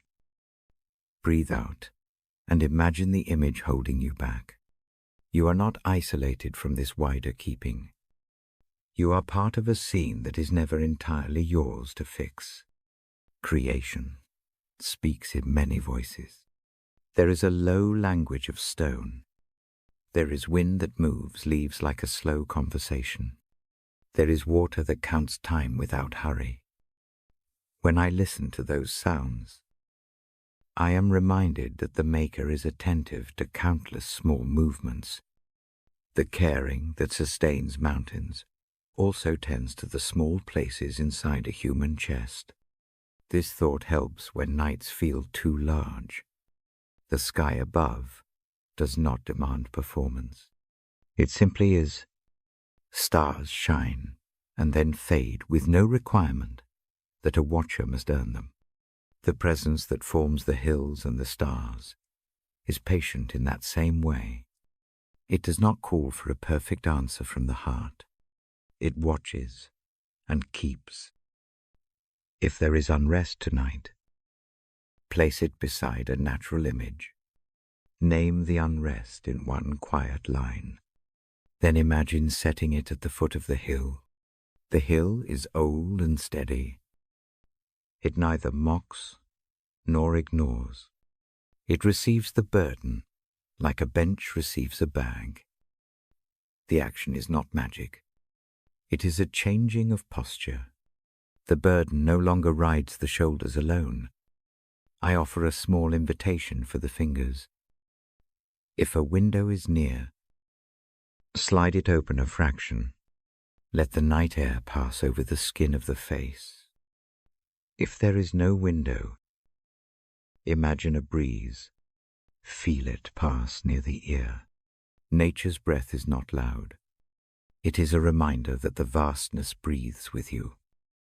That breathing is a shared rhythm. Creation teaches a kind of belonging that is gentle. A leaf does not claim the whole tree. A river does not force the shore to be anything else but shore. Each part does its simple work. The lesson for a tired soul is that belonging does not require performance. It simply requires being where one is, under the same sky, held by the same Maker. Let me bring the psalm into the room with a tenderness it intends. I lift my eyes to the hills, and I ask where my help comes from. My help, I remember, comes from the one who fashioned the heights and the deep. The Maker's skill is not distant. It is present in the small hinge of a bird's wing and in the large arc of the night sky. That same hand that shaped galaxies also touches the small things that ache. I use a gentle image now. Picture a potter at a wheel. The potter shapes with care. Clay yields under the touch. But the Maker does not hurry. There is no scolding in the motion. The Maker keeps watching the form, adjusting, steadying. In that craft, there is both grandeur and tenderness. The Creator's attention works like the potter's hand, skilled, patient, present. When I imagine help from such a Maker, I find room to breathe. The struggle to control every small corner softens. The mind can stop rehearsing possible failures. The heart can accept a kind of aid that is not the roar of a hero, but the steady tending of a friend who knows how to fix tiny tears. I encourage a small sensorial focus. Place a hand on something near a blanket. The journal. The tabletop. Feel its texture. Let the tactile sense join the thought of creation. The same God who sets mountains also shapes the feel of a fabric. There is continuity there. The grand and the intimate meet in a single care. This unity with creation fosters a quiet trust. Trust is not a sudden leap. It grows like moss on a stone in a slow, patient way. Small, repeated experiences build it. A dawn that comes after a dark night, a steady breath that returns after a gasp. Unable simple kindness. The Maker's presence threads through those small events, and the heart learns to follow that thread.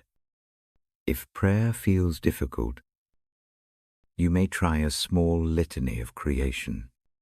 Keep it simple.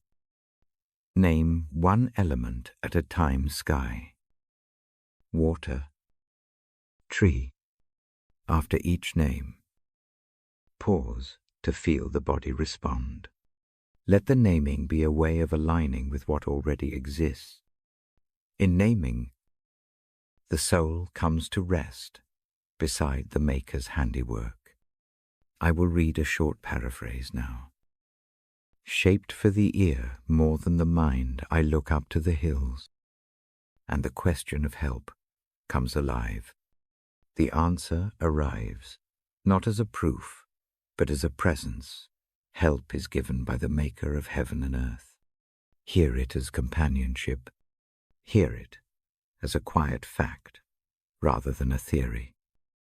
Let it settle in the chest like a small lantern. When I speak of unity, I mean more than observation. I mean belonging. A human life is not apart from the river or the star. The body, the breath, the thought are carried by the same life that carries oak and cloud. That kinship reduces the loneliness that can swell in the night. Connection is not only between people, it is also between a person and the whole tapestry of things. If grief is present tonight, imagine planting it like a small seed in a garden tended by the Maker. Seeds do not vanish. They change. They sometimes become shoots that surprise with green. Other times they rest beneath the soil until warmth returns. Both outcomes are part of a pattern. The gardener's patience tends the seed through phases you cannot rush. Keep the journal close. If a single thought about creation comes, write it down in a line. A short, tactile memory can serve as proof against doubt. Later you may read these lines and remember that the Maker tended to small moments as well as large ones. The page becomes a witness to the steady care that has been given. I lower the voice a fraction as the hour moves towards sleep. If eyes close, let the images continue behind lids. If you keep the eyes open, look to a small light and let it hold the gaze softly. The mind does not need a battle to accept belonging. It only needs patience and small repetition. Tonight, accept a simple covenant with creation. Allow one small promise to the self in the morning. Notice one natural detail. It can be the way light lands on a leaf, the sound of a car, a cloud's shape. Let that noticing be an act of gratitude, not duty. Gratitude does not require jubilation. It requires attention. As I finish, I offer a short blessing drawn from the Psalm spirit. May the hills remind you that help is near. May the wide sky teach the heart patience. May the Maker who formed the heavens fold you into rest as gently as a hand settles a child's head on a pillow. Now breathe, once slow and whole. Feel the room breathe with you. Let the image of hills and sky keep a quiet company through the night. The presence is near. The work of sleep is invited. Rest into the unity that comes when small hearts. Remember they are part of a wide, caring creation. I close the book softly. The lamp becomes a softer glow. The night holds us. Sleep into that gentle keeping. The lamp hums low. The room keeps a hush. I sit with the book closed and the soft page of the night ahead. Tonight I turn to a short, steady promise. It says that when faults are named, there is a faithful hand that meets them. The hand forgives. The hand cleanses. I do not recite the verse in full. I hold its gentle meaning and offer it as a shelter. Settle into the posture that helps. Lie back or sit with the spine supported. Let the shoulders fall a degree. Place one hand on the chest. Let the other rest where it likes. Keep the jaw soft. Breathe slowly. The breath becomes a small metronome. In through the nose. Out through the mouth. Count lightly if it helps. The rhythm steadies the room. This moment asks for a single, small naming, not a list, not a long account. Only one thing, a single word or a two-word phrase will do. A short line enge, a careless word, a withheld kindness, a private bitterness. Let the mind pass over the day and wait for the first thing that comes to the surface. Choose that one thing and hold it gently in the mind. If it helps, imagine the named thing as a small pebble. It fits in the palm. It has a scent of its own and a weight that you can feel. The pebble sits on the bench of the heart. No need to explain it. No need to make it logical. The act of naming puts the pebble in a place where it can be seen. Now I guide a short breathing step. Breathe in for 4 counts. Hold for 2. Breathe out for 6. Let the out-breath be a slow release. With each exhale, imagine the fingers loosening on the pebble. The body practices letting go before the mind is ready to forget. That small practice is real. I bring the promise near. In plain words, when a fault is confessed, the faithful and steady hand meets it. That hand does not heap shame. It offers a cleaning. Think of the cleaning as water poured, not to erase memory, but to wash what clings to the surface. The image is of a gentle stream over a held hand. Dirt loosens. The skin is not harmed. The pebble does not vanish. Its edge is softened.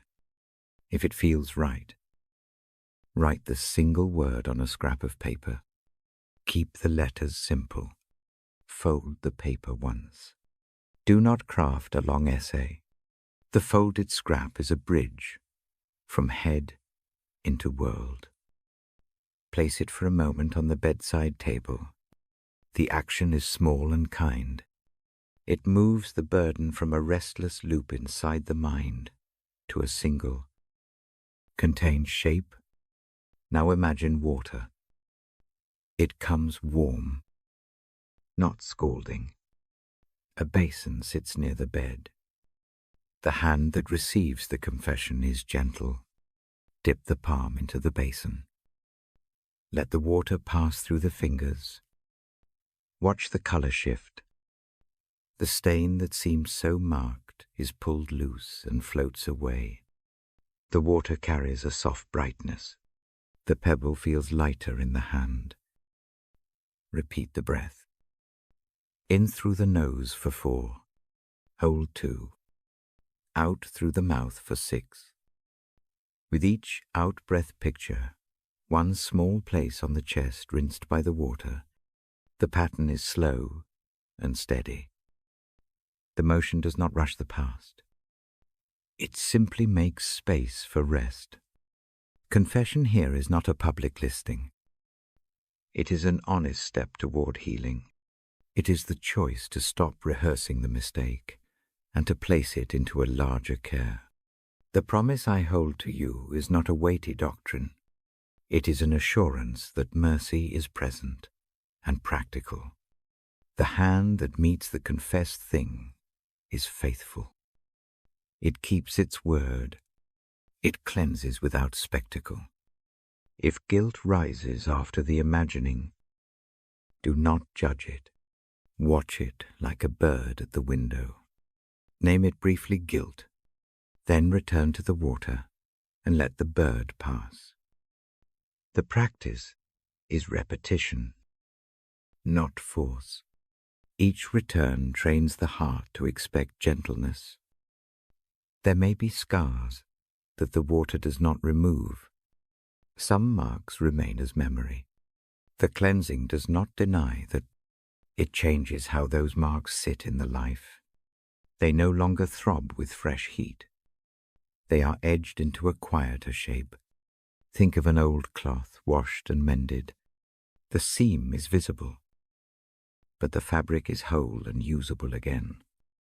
If everything felt right, take the folded scrap now and tuck it into a small box. Adraver, or under the journal, or imagine placing it on a leaf that floats on a slow stream. Watch the leaf carry the paper a short distance. It does not mean forgetting. It means the burden no longer rides the chest like a stubborn stone. It has found a place where the current can move it. I offer a short, silent prayer now. Keep it wordless, if that is better. Let the breath itself be the prayer. Breathe in trust. Breathe out release. If words are used, let them be simple, a naming of the one thing, and a handing over. The prayer is private and plain. It needs no flourish. Remember the promise once more in the hush. Faithfulness meets the confession, and a cleansing follows. Receive that as a present fact. The mind does not have to produce arguments. The body can accept a soft settling. Let the chest find a slower rhythm. Let the shoulders lower by a small degree. Feel the difference between carrying and placing. If sleep is not yet near, sit a while with a sense of washed hands. Imagine a towel laid across the lap. The towel smells faintly of soap and sunlight. Press the hands into the towel and feel dry skin. The action is tactile.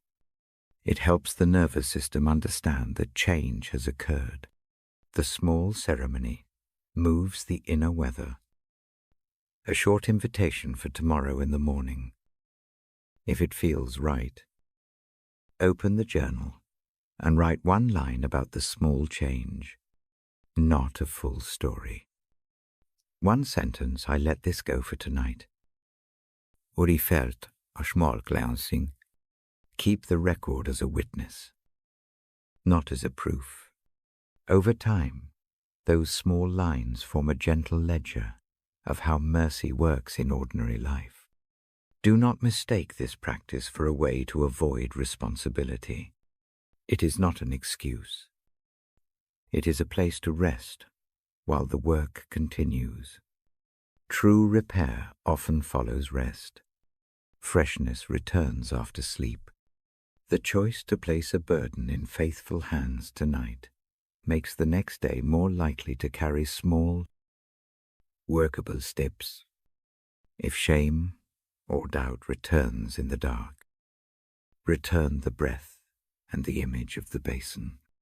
Repeat the small exercises without harshness. The faithful hand keeps meeting the same confession more than once. That repetition is not failure. It is the pattern of mercy, steady, patient, recurring. Before the voice falls to near silence, place the journal closed on the nightstand. Slide the pen beneath the cover. Keep the lamp low. If a scrap of paper sits in a box, let it stay. If the imagined leaf is floating, let the current do its work. The room is quiet. The night is a partner, intending. I end this moment with a short blessing, offered softly. May the simple naming wash the place that aches. May the faithful hand be real to the senses. May the mind find rest, while the deeper work of change grows slowly. Sleep without guilt. Let the mercy that meets confession become the mattress your care can lie upon. Close the eyes when ready. Breathe soft. The washing continues in the hush. The heart rests in the faithful promise. Night keeps its gentle watch. I lower my voice a fraction. The lamp breathes steady light. The room inhales with me. Tonight I turn to a quiet kindness in the text. It is about a helper sent to be near. The helper comes not with noise, but with a gentle whisper. The presence teaches and reminds. It comes to make small things clearer. Settle into the posture that serves you. Lie back, or sit with the shoulders supported. Let the hands rest where they naturally fall. If the eyes close, that is welcome. If they stay open, let them soften to the dim. Breathe slowly, in through the nose, out through the mouth. Let the long exhale be the evening's pace. I tell you this, as one who reads before sleep. I bring the scriptures as soft light, not as a fierce lamp. The passage I keep in mind says that the Spirit will come to teach and to remind. I do not read it like a rule.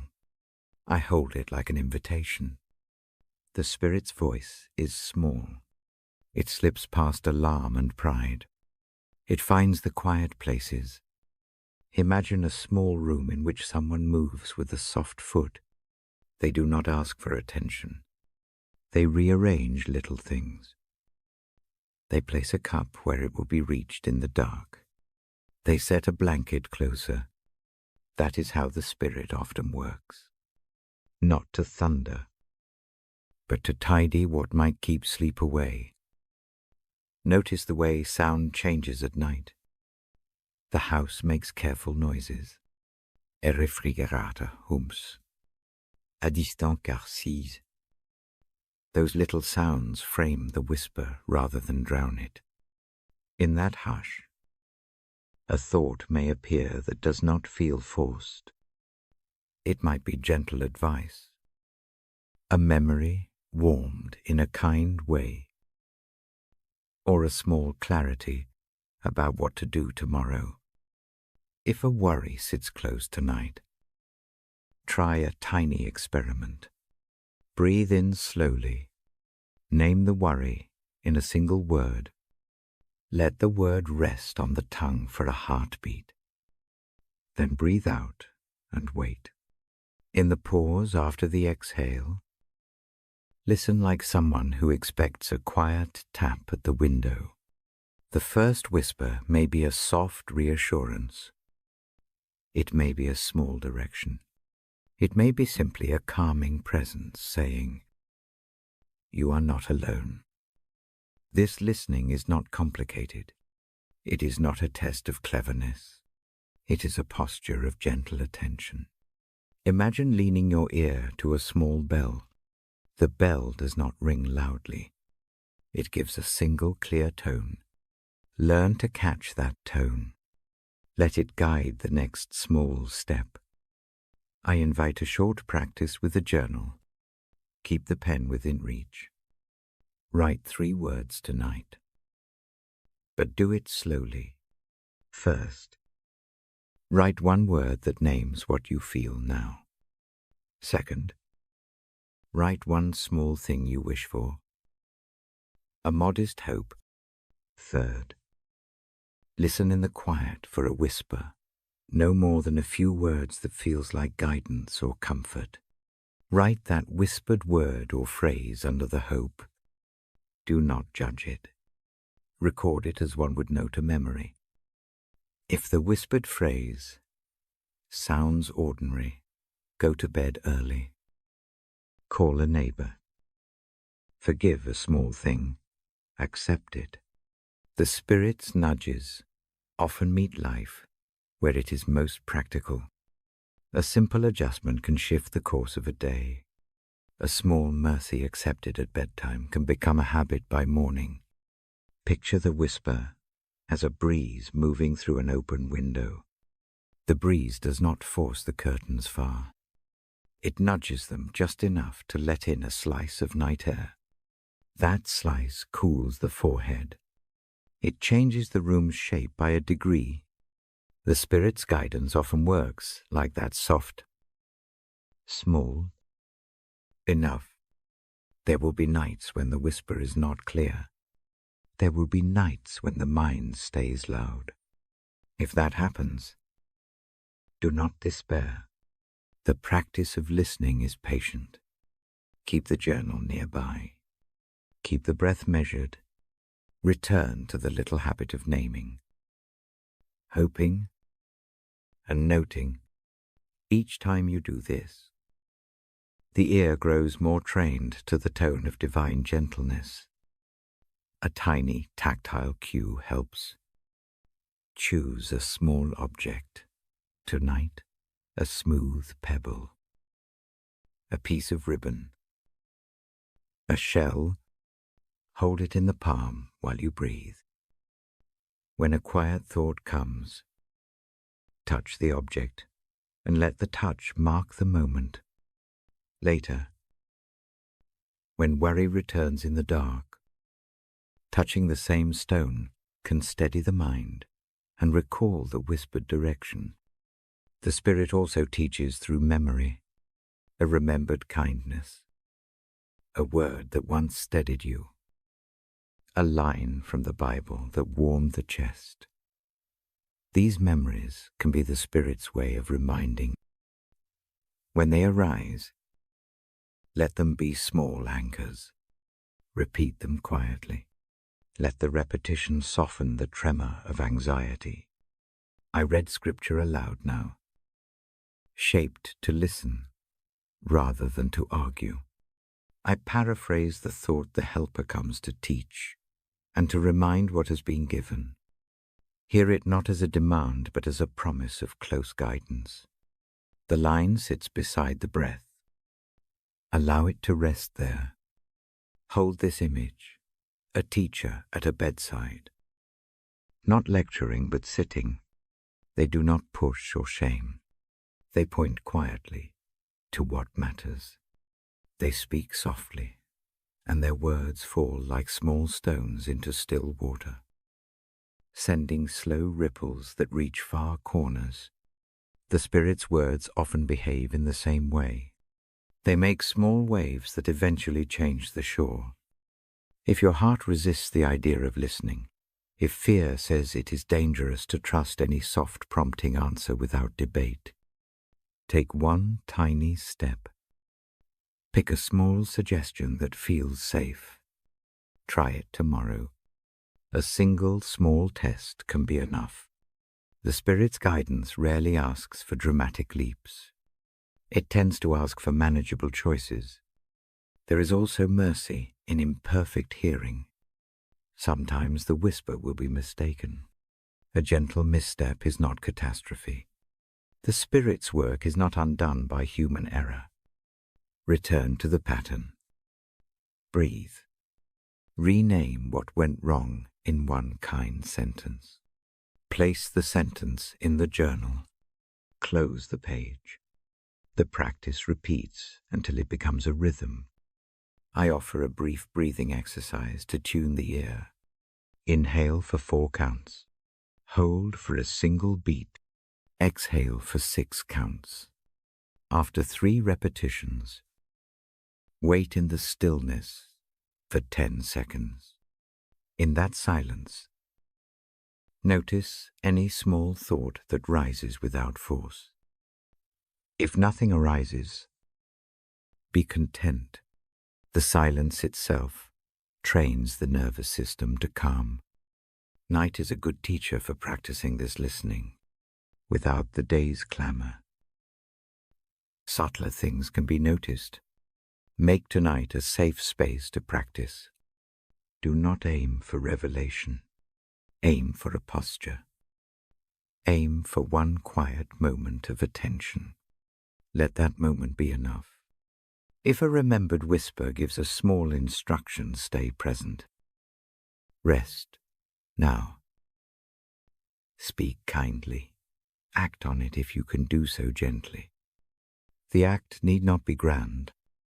It can be a delayed email, a soft apology, or a 5-minute walk at noon.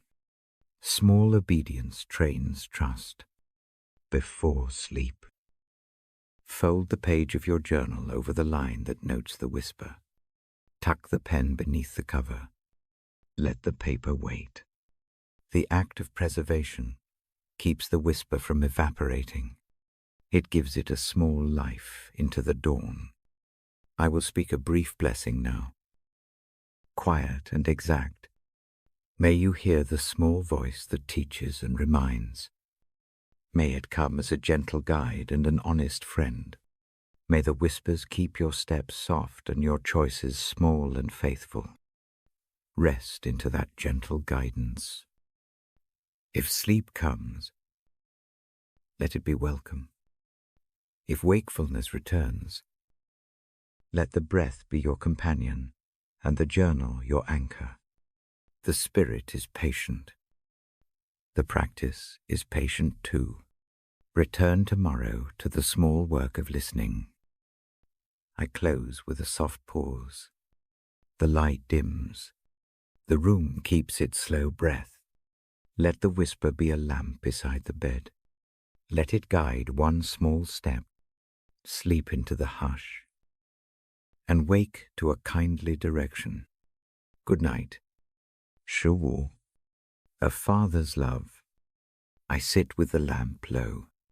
The night breathes slow. Tonight, I tell a small, true story from my family.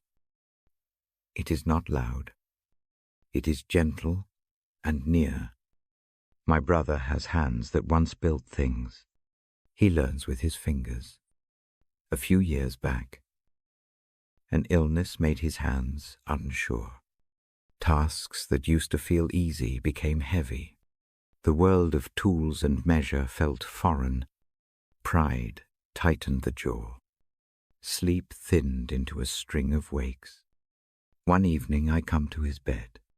The light is soft in the room. A thick blanket covers the knees. We follow the same ritual we do for many people we love. A journal sits within reach.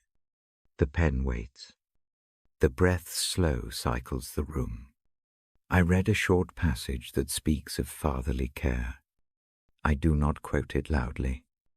I let the meaning land in the space between us. After the reading, my brother names a small fear. The fear is not dramatic. It is quiet, a worry about being a burden. He writes one short line in his journal. The letters are steady. The sentence is simple. The act of writing makes the worry less like thunder and more like a pebble.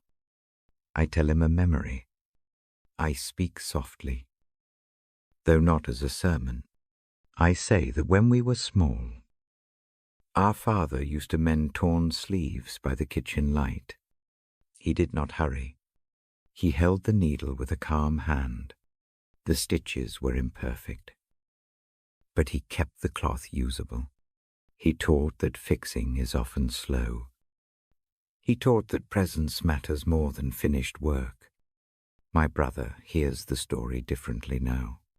The memory works like a translation. The old stitching becomes a lens through which he sees God's care. The fatherly love in the tale is not a foreign idea.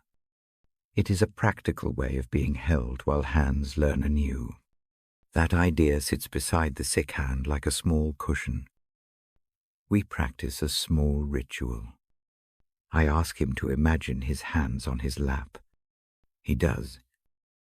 I ask him to place the palm of one hand on the chest, as if feeling a familiar heartbeat. He does. We breathe together. The breaths align. In through the nose. Long, slow release. The breath becomes a steady metronome. The rhythm makes the presence less abstract. Then I read a verse about fatherly compassion. I read it slowly and with measured pauses. The words function as balm. They remind without arguing. They do not insist on a tidy theology. They simply name tenderness. After each short line, we pause long enough for the breath to catch up. The room grows quieter. Later, my brother tells of a neighbor who comes by with soup and humor. The neighbor does not lecture. The neighbor brings a plate and then steps aside. The neighbor's acts appear small, but they change the field of living. Meals arrive warm. A chair is moved closer to a window. The presence of an ordinary person becomes almost sacramental. A single morning marks a small turning. My brother prepares a cup of tea. His hands are careful and slow. He forgets a small step and then remembers. Instead of anger, he allows a small smile. He notices how the steam makes the room smell like safety. That tiny change is larger than it seems. It is the Father's love in habit. I describe this not as a heroic conversion. It is a sequence of small adjustments. The fatherly love shows up as steady help, not a dramatic rescue. It arrives as neighborliness, as a shared quiet, and as an inner permission to be small. These things lessen the weight that once made sleep impossible. We write a short line in the journal together. One sentence notes, a mercy, a neighbor's quiet visit. Another notes, a hope, a night of restful sleep. The writings are simple. They are anchors. They make the mercy tangible in morning light. At night, before the lamp is dim, I read again. I choose lines that speak of being known and kept. The words do not explain every sorrow. They hold what is present. They repeat the truth that a father's love is steady and practical. The reading is not loud. It is a soft hand on a back. I end the night with a small prayer. The prayer is not rhetorical. It asks for one small kindness to remain patient. I do not demand miracles. I ask for a stitch to hold, a cup to be warm, a friend to stop by. These small petitions are what the body needs to sleep. My brother sleeps better in the weeks that follow. His hands do not become the same overnight. They keep learning. But the sharpness of fear lessens. The story of a mending father stays near his bedside. He uses it as a guide when the mind starts to insist on perfection. The presence of fatherly love gives him permission to be tender with himself. That permission shapes ordinary days. When he irons a shirt, he does it with less haste. When a tool slips, he smiles at the small mistake and cleans the part. The way of living becomes quieter The heart learns that being cherished matters more than a flawless output. I share this anecdote at the bedside because such simple stories rest us. They teach us that God's fatherly love often arrives through small people and steady habits. It is not always thunderous. It is often a quiet room, a neighbor's soup, a remembered hand that knew how to mend. The night ends with a settled breath. The journal rests closed. The lamp dims. The fatherly love stays near, like a warm cloak. Sleep comes without the need to be perfect. Shiliu, power. The room keeps its hush. The lamp breathes soft. I move now to a short thought about power. I mean the kind of power that helps a tired life carry on. I do not speak of spectacle. I speak of quiet ability. Power can sound loud. It can mean force. Here I speak of a gentle power. It is the power to bear, to mend, and to steady. It is a power that moves in small measures. It often comes unseen. I begin with a scene. A woman I know rises before dawn to care for a child who wakes sometimes in cold sweat. She moves without fanfare. Her steps are practiced. She knows where the clothes lie, where the thermometer sits, and how to make warm milk. The power she holds is practical. It is trained by repetition. It is mercy worked into muscle memory. That practical power has a source. For her, the source shows as a steady presence. She believes in a power that does not need to impress. It arrives as patience and a renewed capacity when fatigue threatens. The power is not dramatic. It is an available help that shows up when the need is small and repeated. I read a short passage that speaks of strength for the weary. I shape the lines for listening. The words do not promise sudden invincibility. They promise renewal. They suggest that hope yields energy over time. The meaning settles like a slow current. Power, in this sense, is like a river under ice. The surface can seem still, but beneath, the water moves. Steady and sure, the motion keeps the life of fish and reeds. The same hidden movement supports the visible world. The power I speak of is often hidden. It acts by keeping going. We practice one small exercise. To receive this power, breathe in deeply and count to 4. Hold 1 beat. Release long for 6 counts. Repeat 3 times. Then imagine a slow current beneath the body. It flows under the feet, up the legs, and through the chest. The current brings a small warmth.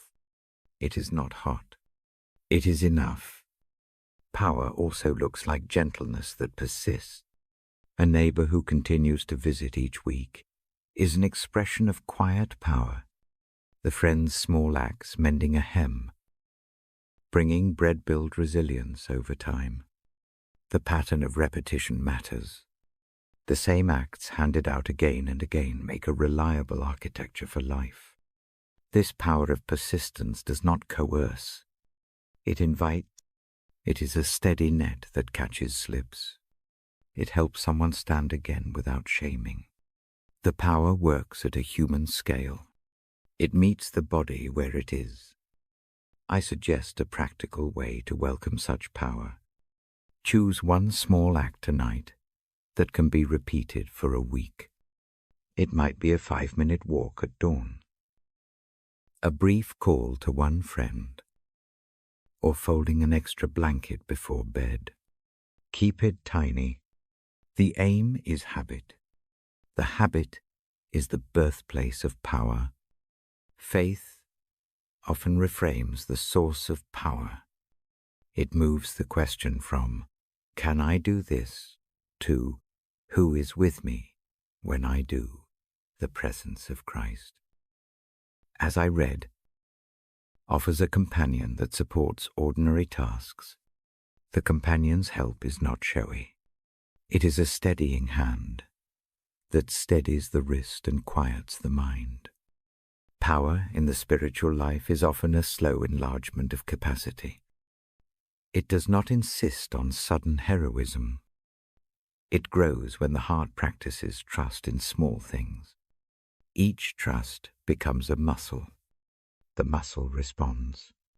Strength increases in the places that are most used. Think of a candle lit on a long table. One small flame does not banish the room, but it gives enough light to toast bread. Gie aknot, or read a short note. The light is modest, but it is useful. The power I describe is like that candle. It serves particular needs reliably. If fatigue presses tonight, try this simple step. Place a hand on the chest. Breathe slowly. Whisper a single phrase small enough, steady enough. Repeat it 3 times. The phrase is not magic. It trains attention. It invites the mind to accept the aid that is present and to wait for renewal. Power is not only for doing, it is for being. The grace to be patient, the strength to stay present at a bedside, the calm to answer a late call. These are forms of power. They often feel less satisfying than grand achievements. Yet they change days and nights, more than dramatic acts.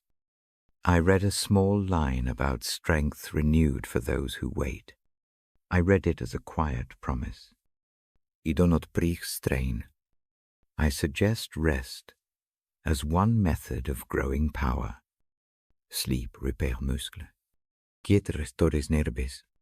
The body's ability to act grows when rest is honored. When life feels too heavy, recall a story of small power.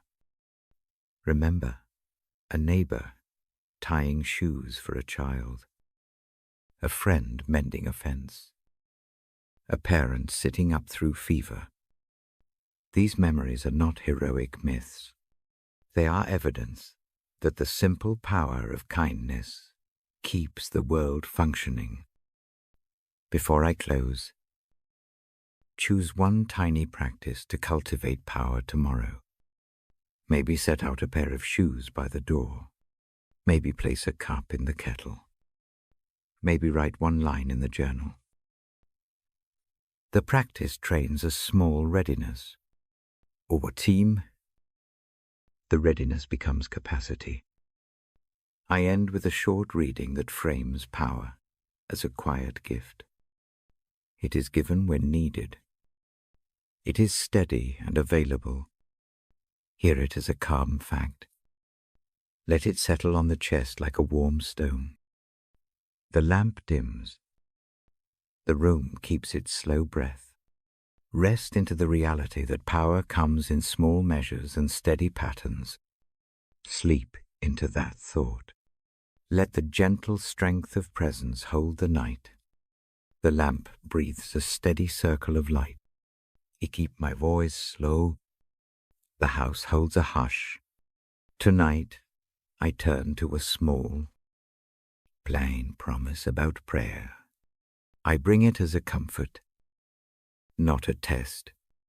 I read from James in a way that fits our quiet. The sense of the line is this: when a person who seeks to live rightly prays, that prayer is powerful. It does not always look dramatic. It often looks simple. The promise speaks of effect and of mercy that moves. Hear this as an invitation. Prayer is not a performance. It is a posture. It is the act of offering what is real and small into a larger care. When a person prays honestly, with the life they have, the prayer carries weight. The words are not what save the moment. The trust behind the words gives them strength. I like to imagine prayer as a small river. The river is not always wide. It is sometimes narrow and shallow, yet it moves steadily. The current gathers leaves and small pebbles. Over time, the river shapes the bank. A single drop does not change everything. A steady stream does. Prayer often works the same way, slowly, persistently, peacefully. If you would try a gentle practice tonight, take the journal in your lap, turn to a blank page, write one short prayer, keep it to one sentence. A single line is enough. Make it direct and specific. It might be for sleep, for healing, for a softened heart, for help with a small decision. The act of writing makes the prayer tangible. It moves the thought from the busy mind into a quiet, held place. Fold the page once. Hold it in both hands for a breath. Feel the warmth there. Breathe in slowly. Hold for a beat. Let the out-breath be long and even. Imagine handing the folded line into a steady hand. The image need not be ornate. Think of it like placing a note into a trusted friend's palm. The motion is a small act of entrusting. Prayer grows more expectant when it is honest and when it is patient. Expectation here is not a demand. It is a gentle readiness. It is the posture of someone who believes that small things can change. Expectant prayer waits without frantic pushing. It listens for quiet answers and for ordinary help that arrives in manageable ways. There is a quiet power in a righteous life that prays. Righteousness in this sense means a life that is turning toward mercy and away from harm. It is the habit of trying to live with simple goodness. It does not mean being without fault. It means the direction of the heart is toward what heals. When someone who lives that way prays, their requests are not merely wishes. They are shaped by a life of small, steady choices. The prayer carries the weight of habit, of attention, of compassion. I often encourage people to pray for one another. Prayer that goes between two people is a domestic kind of power.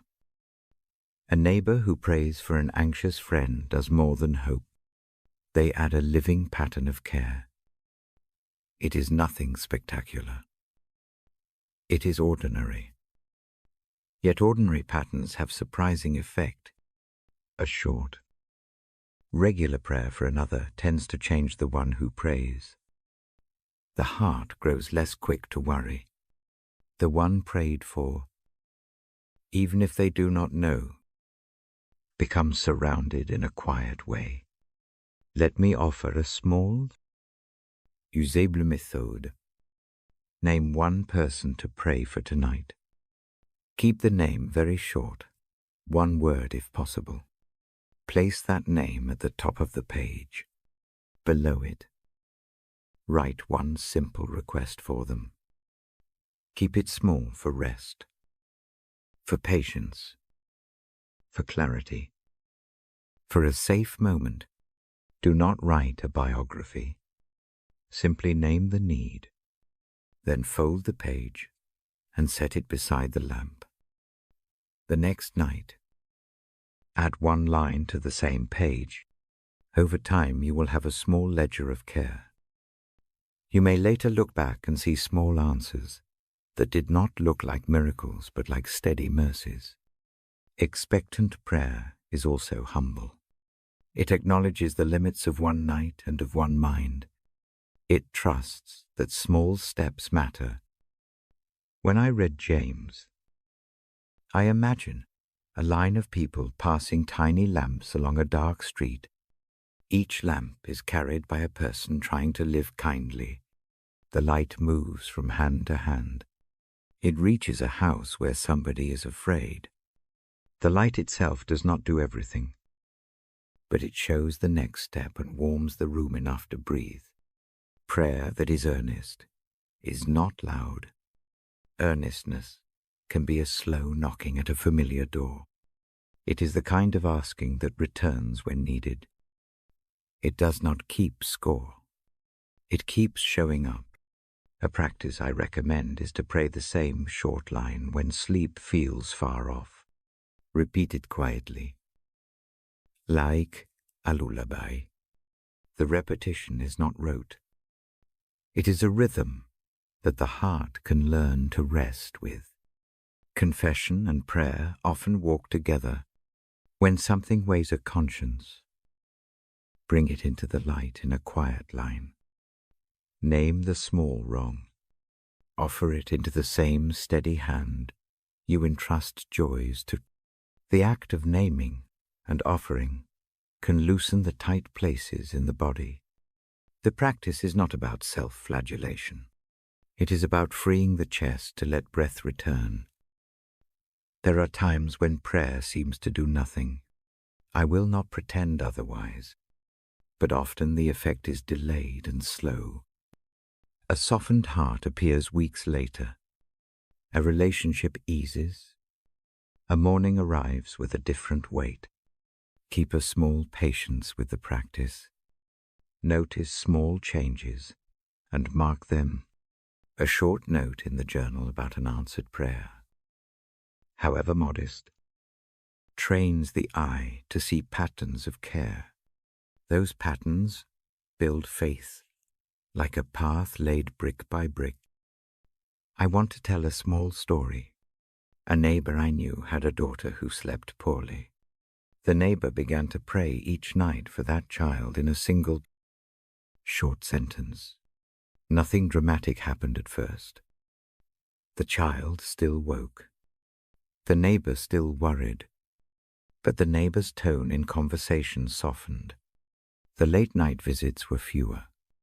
A restful order settled into the household, not because a miraculous cure arrived, but because the one who prayed moved in tiny ways, offering extra tea, checking the room for comfort, letting the child sense a calm steadiness. Eventually the sleep became deeper. The prayer had not been idle. It changed the one who prayed and the one who received care. If it helps, try a tactile cue. Hold a small pebble when you pray. Let the pebble be the place where you rest the words. When worry returns in the night, touch the pebble once and repeat the short line you wrote. The pebble anchors the practice to the body. The motion is small and private, and often that smallness makes the mind willing to let go. I will paraphrase the heart of James now, not as a quotation, but as a simple thought to carry into rest when a person lives with a bent toward mercy and prays with sincerity. That prayer holds power to change and to heal. I read it softly. I let the meaning sit on the chest like a small hand. Before we close this part of the night, choose one small prayer to keep by the bed. Make it one clear sentence. Fold it, place it beneath the journal, or tuck it under the lamp. If it feels right, say it aloud, once in the room. Then breathe with it. Let the breath be the bridge between request and rest. Pray earnestly. Pray expectantly. Do not demand grand signs. Expect small mercies. Expect steady help. Trust that the pattern of faithful living gives your words a weight that matters. The life of prayer is less a sprint than a long quiet walk with someone who listens. I pause now and offer a short, soft invitation. If a name comes to mind, place it on the page. If a worry rises, fold it into one line.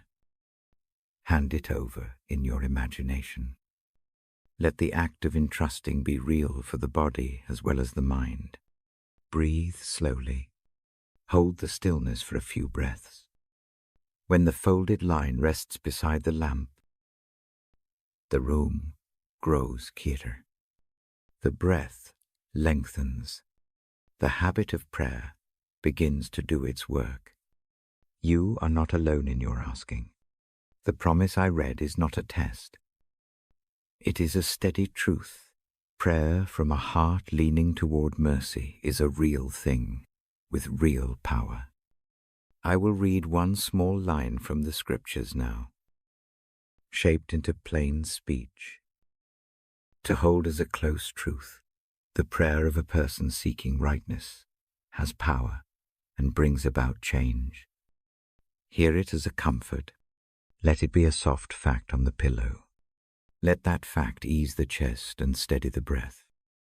We keep the journal closed for a moment. The pen rests under its cover. The folded line waits. The room keeps its hush. Rest now into the practice you have begun.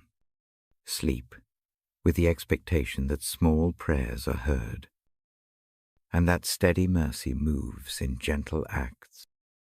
Tomorrow, the ledger will be there to show small answers. For tonight, let the prayer do its work in silence. Soon, I will offer a blessing to close the hour. For now, breathe once more. Slow and even. Place the heart where it can be cared for. Let prayer be a small river through the night. The house listens. The night keeps watch. I sit very still.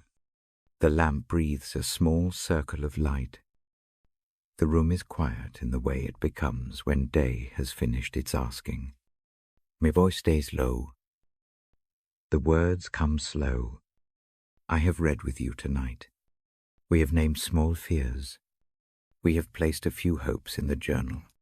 We have let the breath guide our hands. Now, I offer a blessing. It is an old one.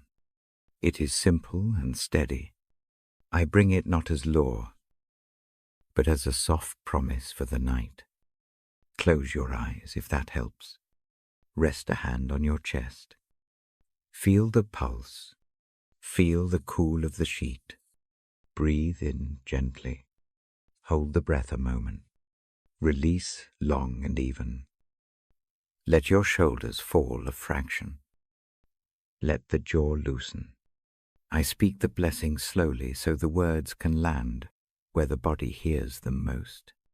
May the Lord bless you and keep you. Picture a watchful presence that does not hurry.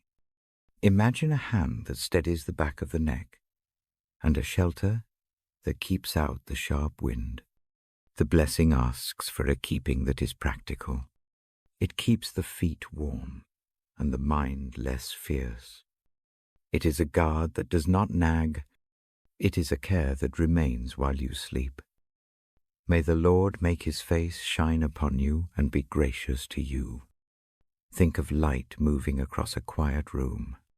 It does not glare. It settles like warm water on the skin. This light is kinder than a bright demand. It looks with favor, not with a ruler. Grace comes as small kindnesses. It comes in a neighbor's soup, in a remembered word, in a quiet forgiveness that appears without ceremony.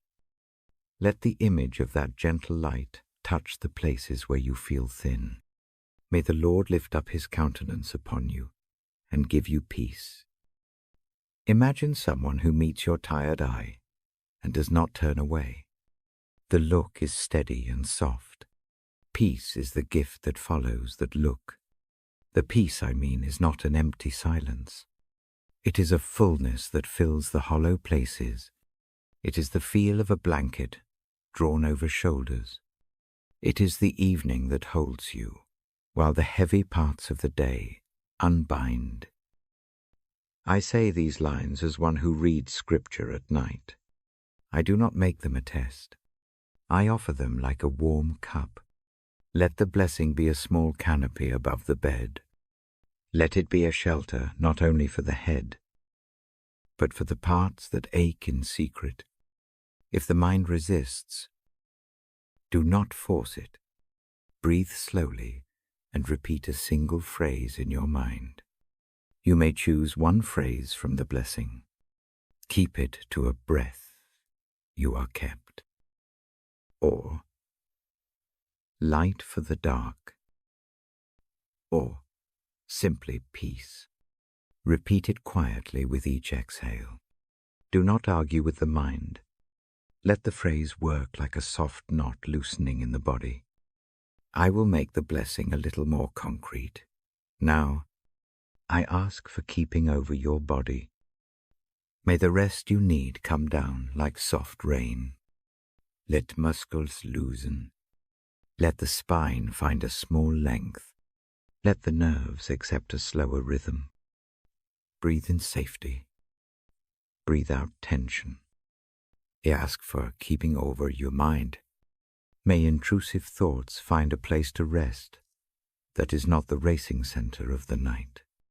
May small worries be given room to be seen without being the whole story. If a memory presses hard, set it on the bedside table of the imagination. Allow the night to do its slow work of rearranging what is heavy. Ask for keeping over your heart. May tenderness meet what is raw. May a steady tenderness keep watch, without scolding. Let the heart receive small mercies.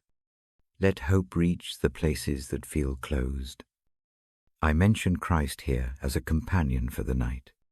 Imagine him not as a distant idea, but as a presence that walks beside your bedside. He does not demand perfection. He sits with quiet hands. He knows the small language of wounds. His presence is not dramatic. It is the patience of someone who remembers every small sorrow and keeps vigil anyway. If it fits, rest in that image. If different words fit better, hold those instead. The aim is the same mercy that makes sleeping possible. I will wrap a short prayer around the blessing. The prayer is brief. It is not a lecture. It says, Lord, keep these people who listen. Hold them through the hours. Make your face a gentle light. Lift your look and give rest. Let peace find them like a tide. Amen. The word Amen is quiet. It is the sound of permission to let the day go. There is a practical step I suggest before I finish. Tuck the journal beneath the pillow, or close it gently on the nightstand. Slide the pen under the cover. This small action marks the end of the working day. It is a tiny covenant between hands and rest. The paper will wait. The thoughts will wait. For tonight, the weight is placed where it can be tended tomorrow. If wakefulness returns, return to the blessing slowly. Breathe on one phrase. Feel the skin under a hand. Name one small hope for morning. Keep the breath slow and steady. Use the lamp of the mind that the blessing provides. Let it keep the dark from swallowing everything. I offer one brief invitation for how to carry this blessing into sleep. Imagine light in the chest like a small lantern. Picture it steady across the ribs. With each in-breath, the lantern glows a bit warmer. With each out-breath, it releases a small plume of smoke. Worry that drifts away. Let the lantern remain. It need not be bright. It need only be reliable. You might hear me read these lines again tomorrow night, if you like. Keep a ribbon or a pebble by the bedside. When anxiety comes, touch the ribbon or the pebble and recall the blessing. The token is not magic. It is a tactile cue that helps the body remember a posture of care. Before I close this part, I hold the blessing over you once more in stillness. I do not speak to fill the air. I let a few moments pass so the words can rest. May you be kept. May light rest on you. May peace hold you. I say it slowly. The room keeps its hush. The breath between us is steady. The blessing sits on the chest like a small garment.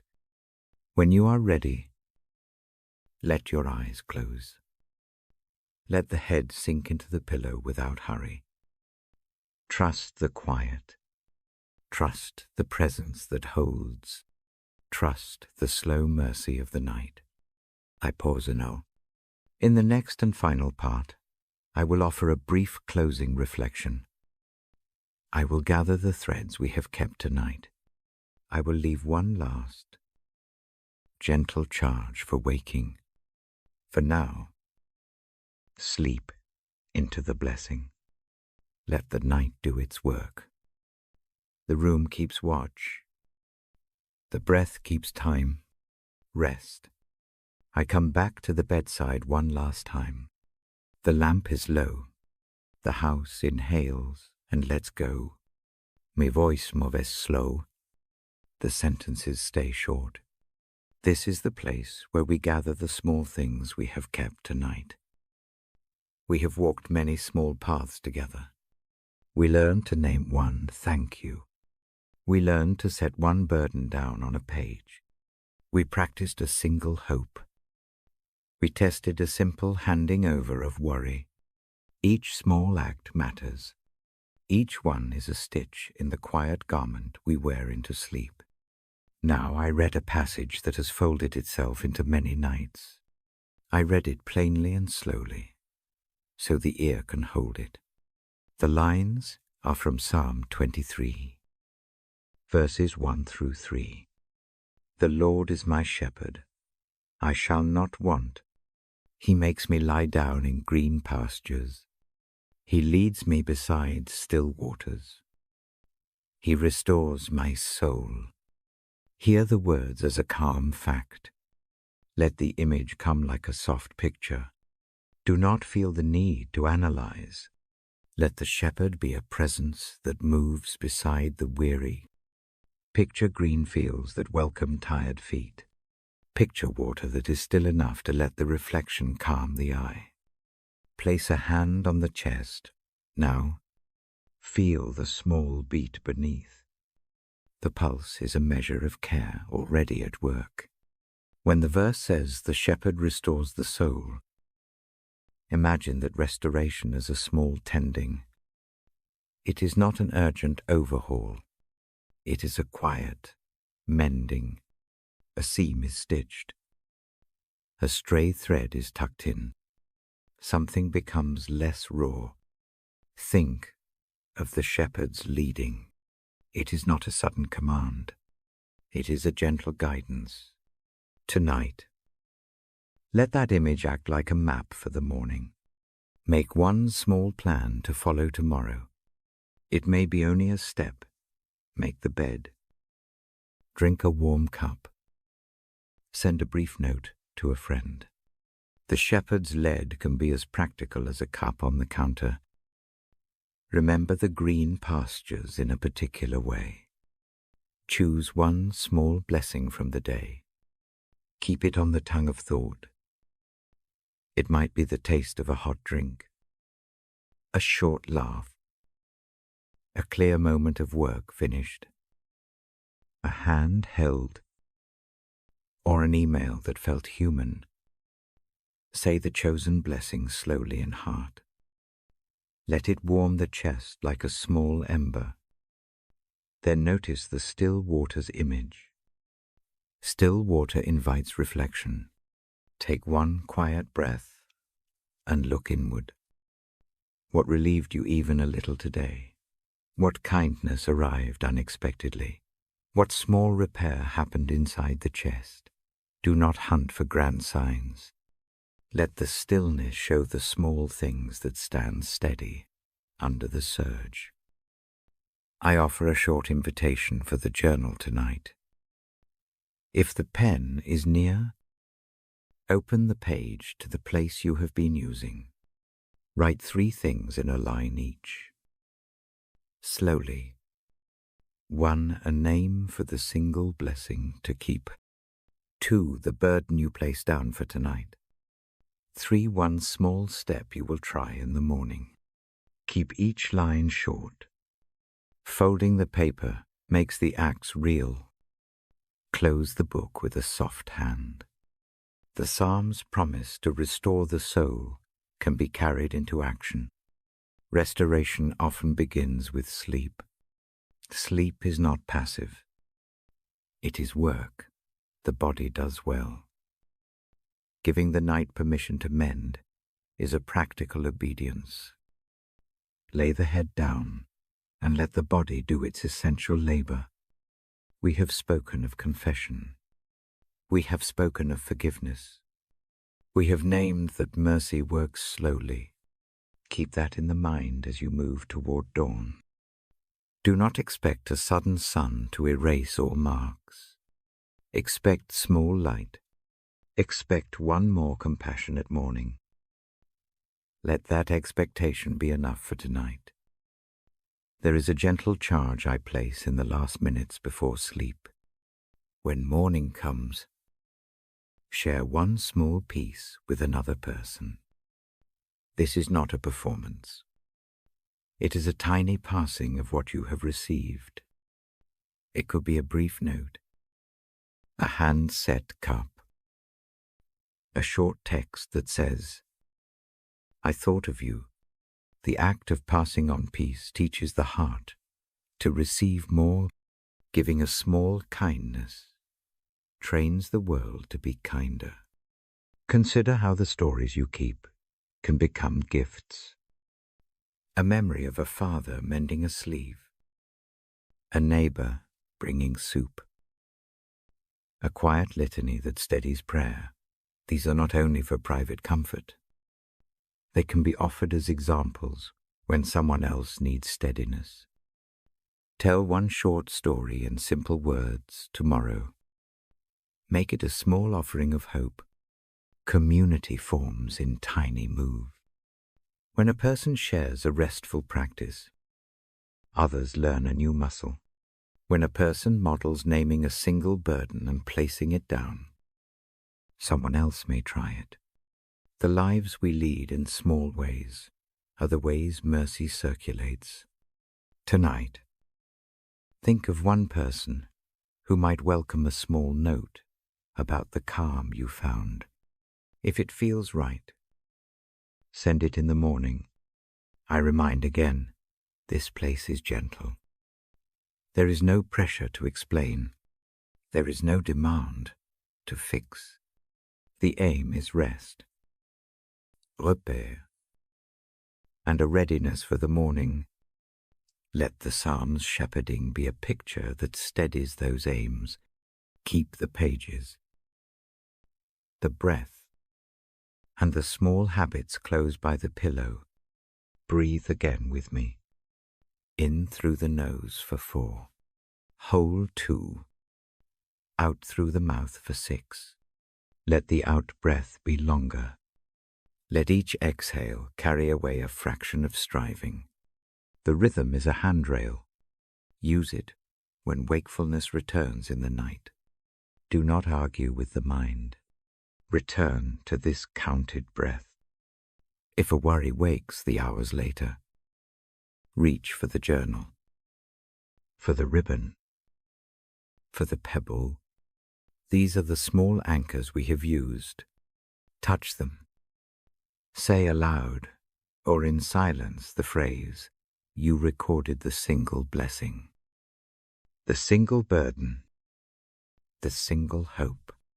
Repetition is not boredom. It is a slow retraining of the nervous system to accept care.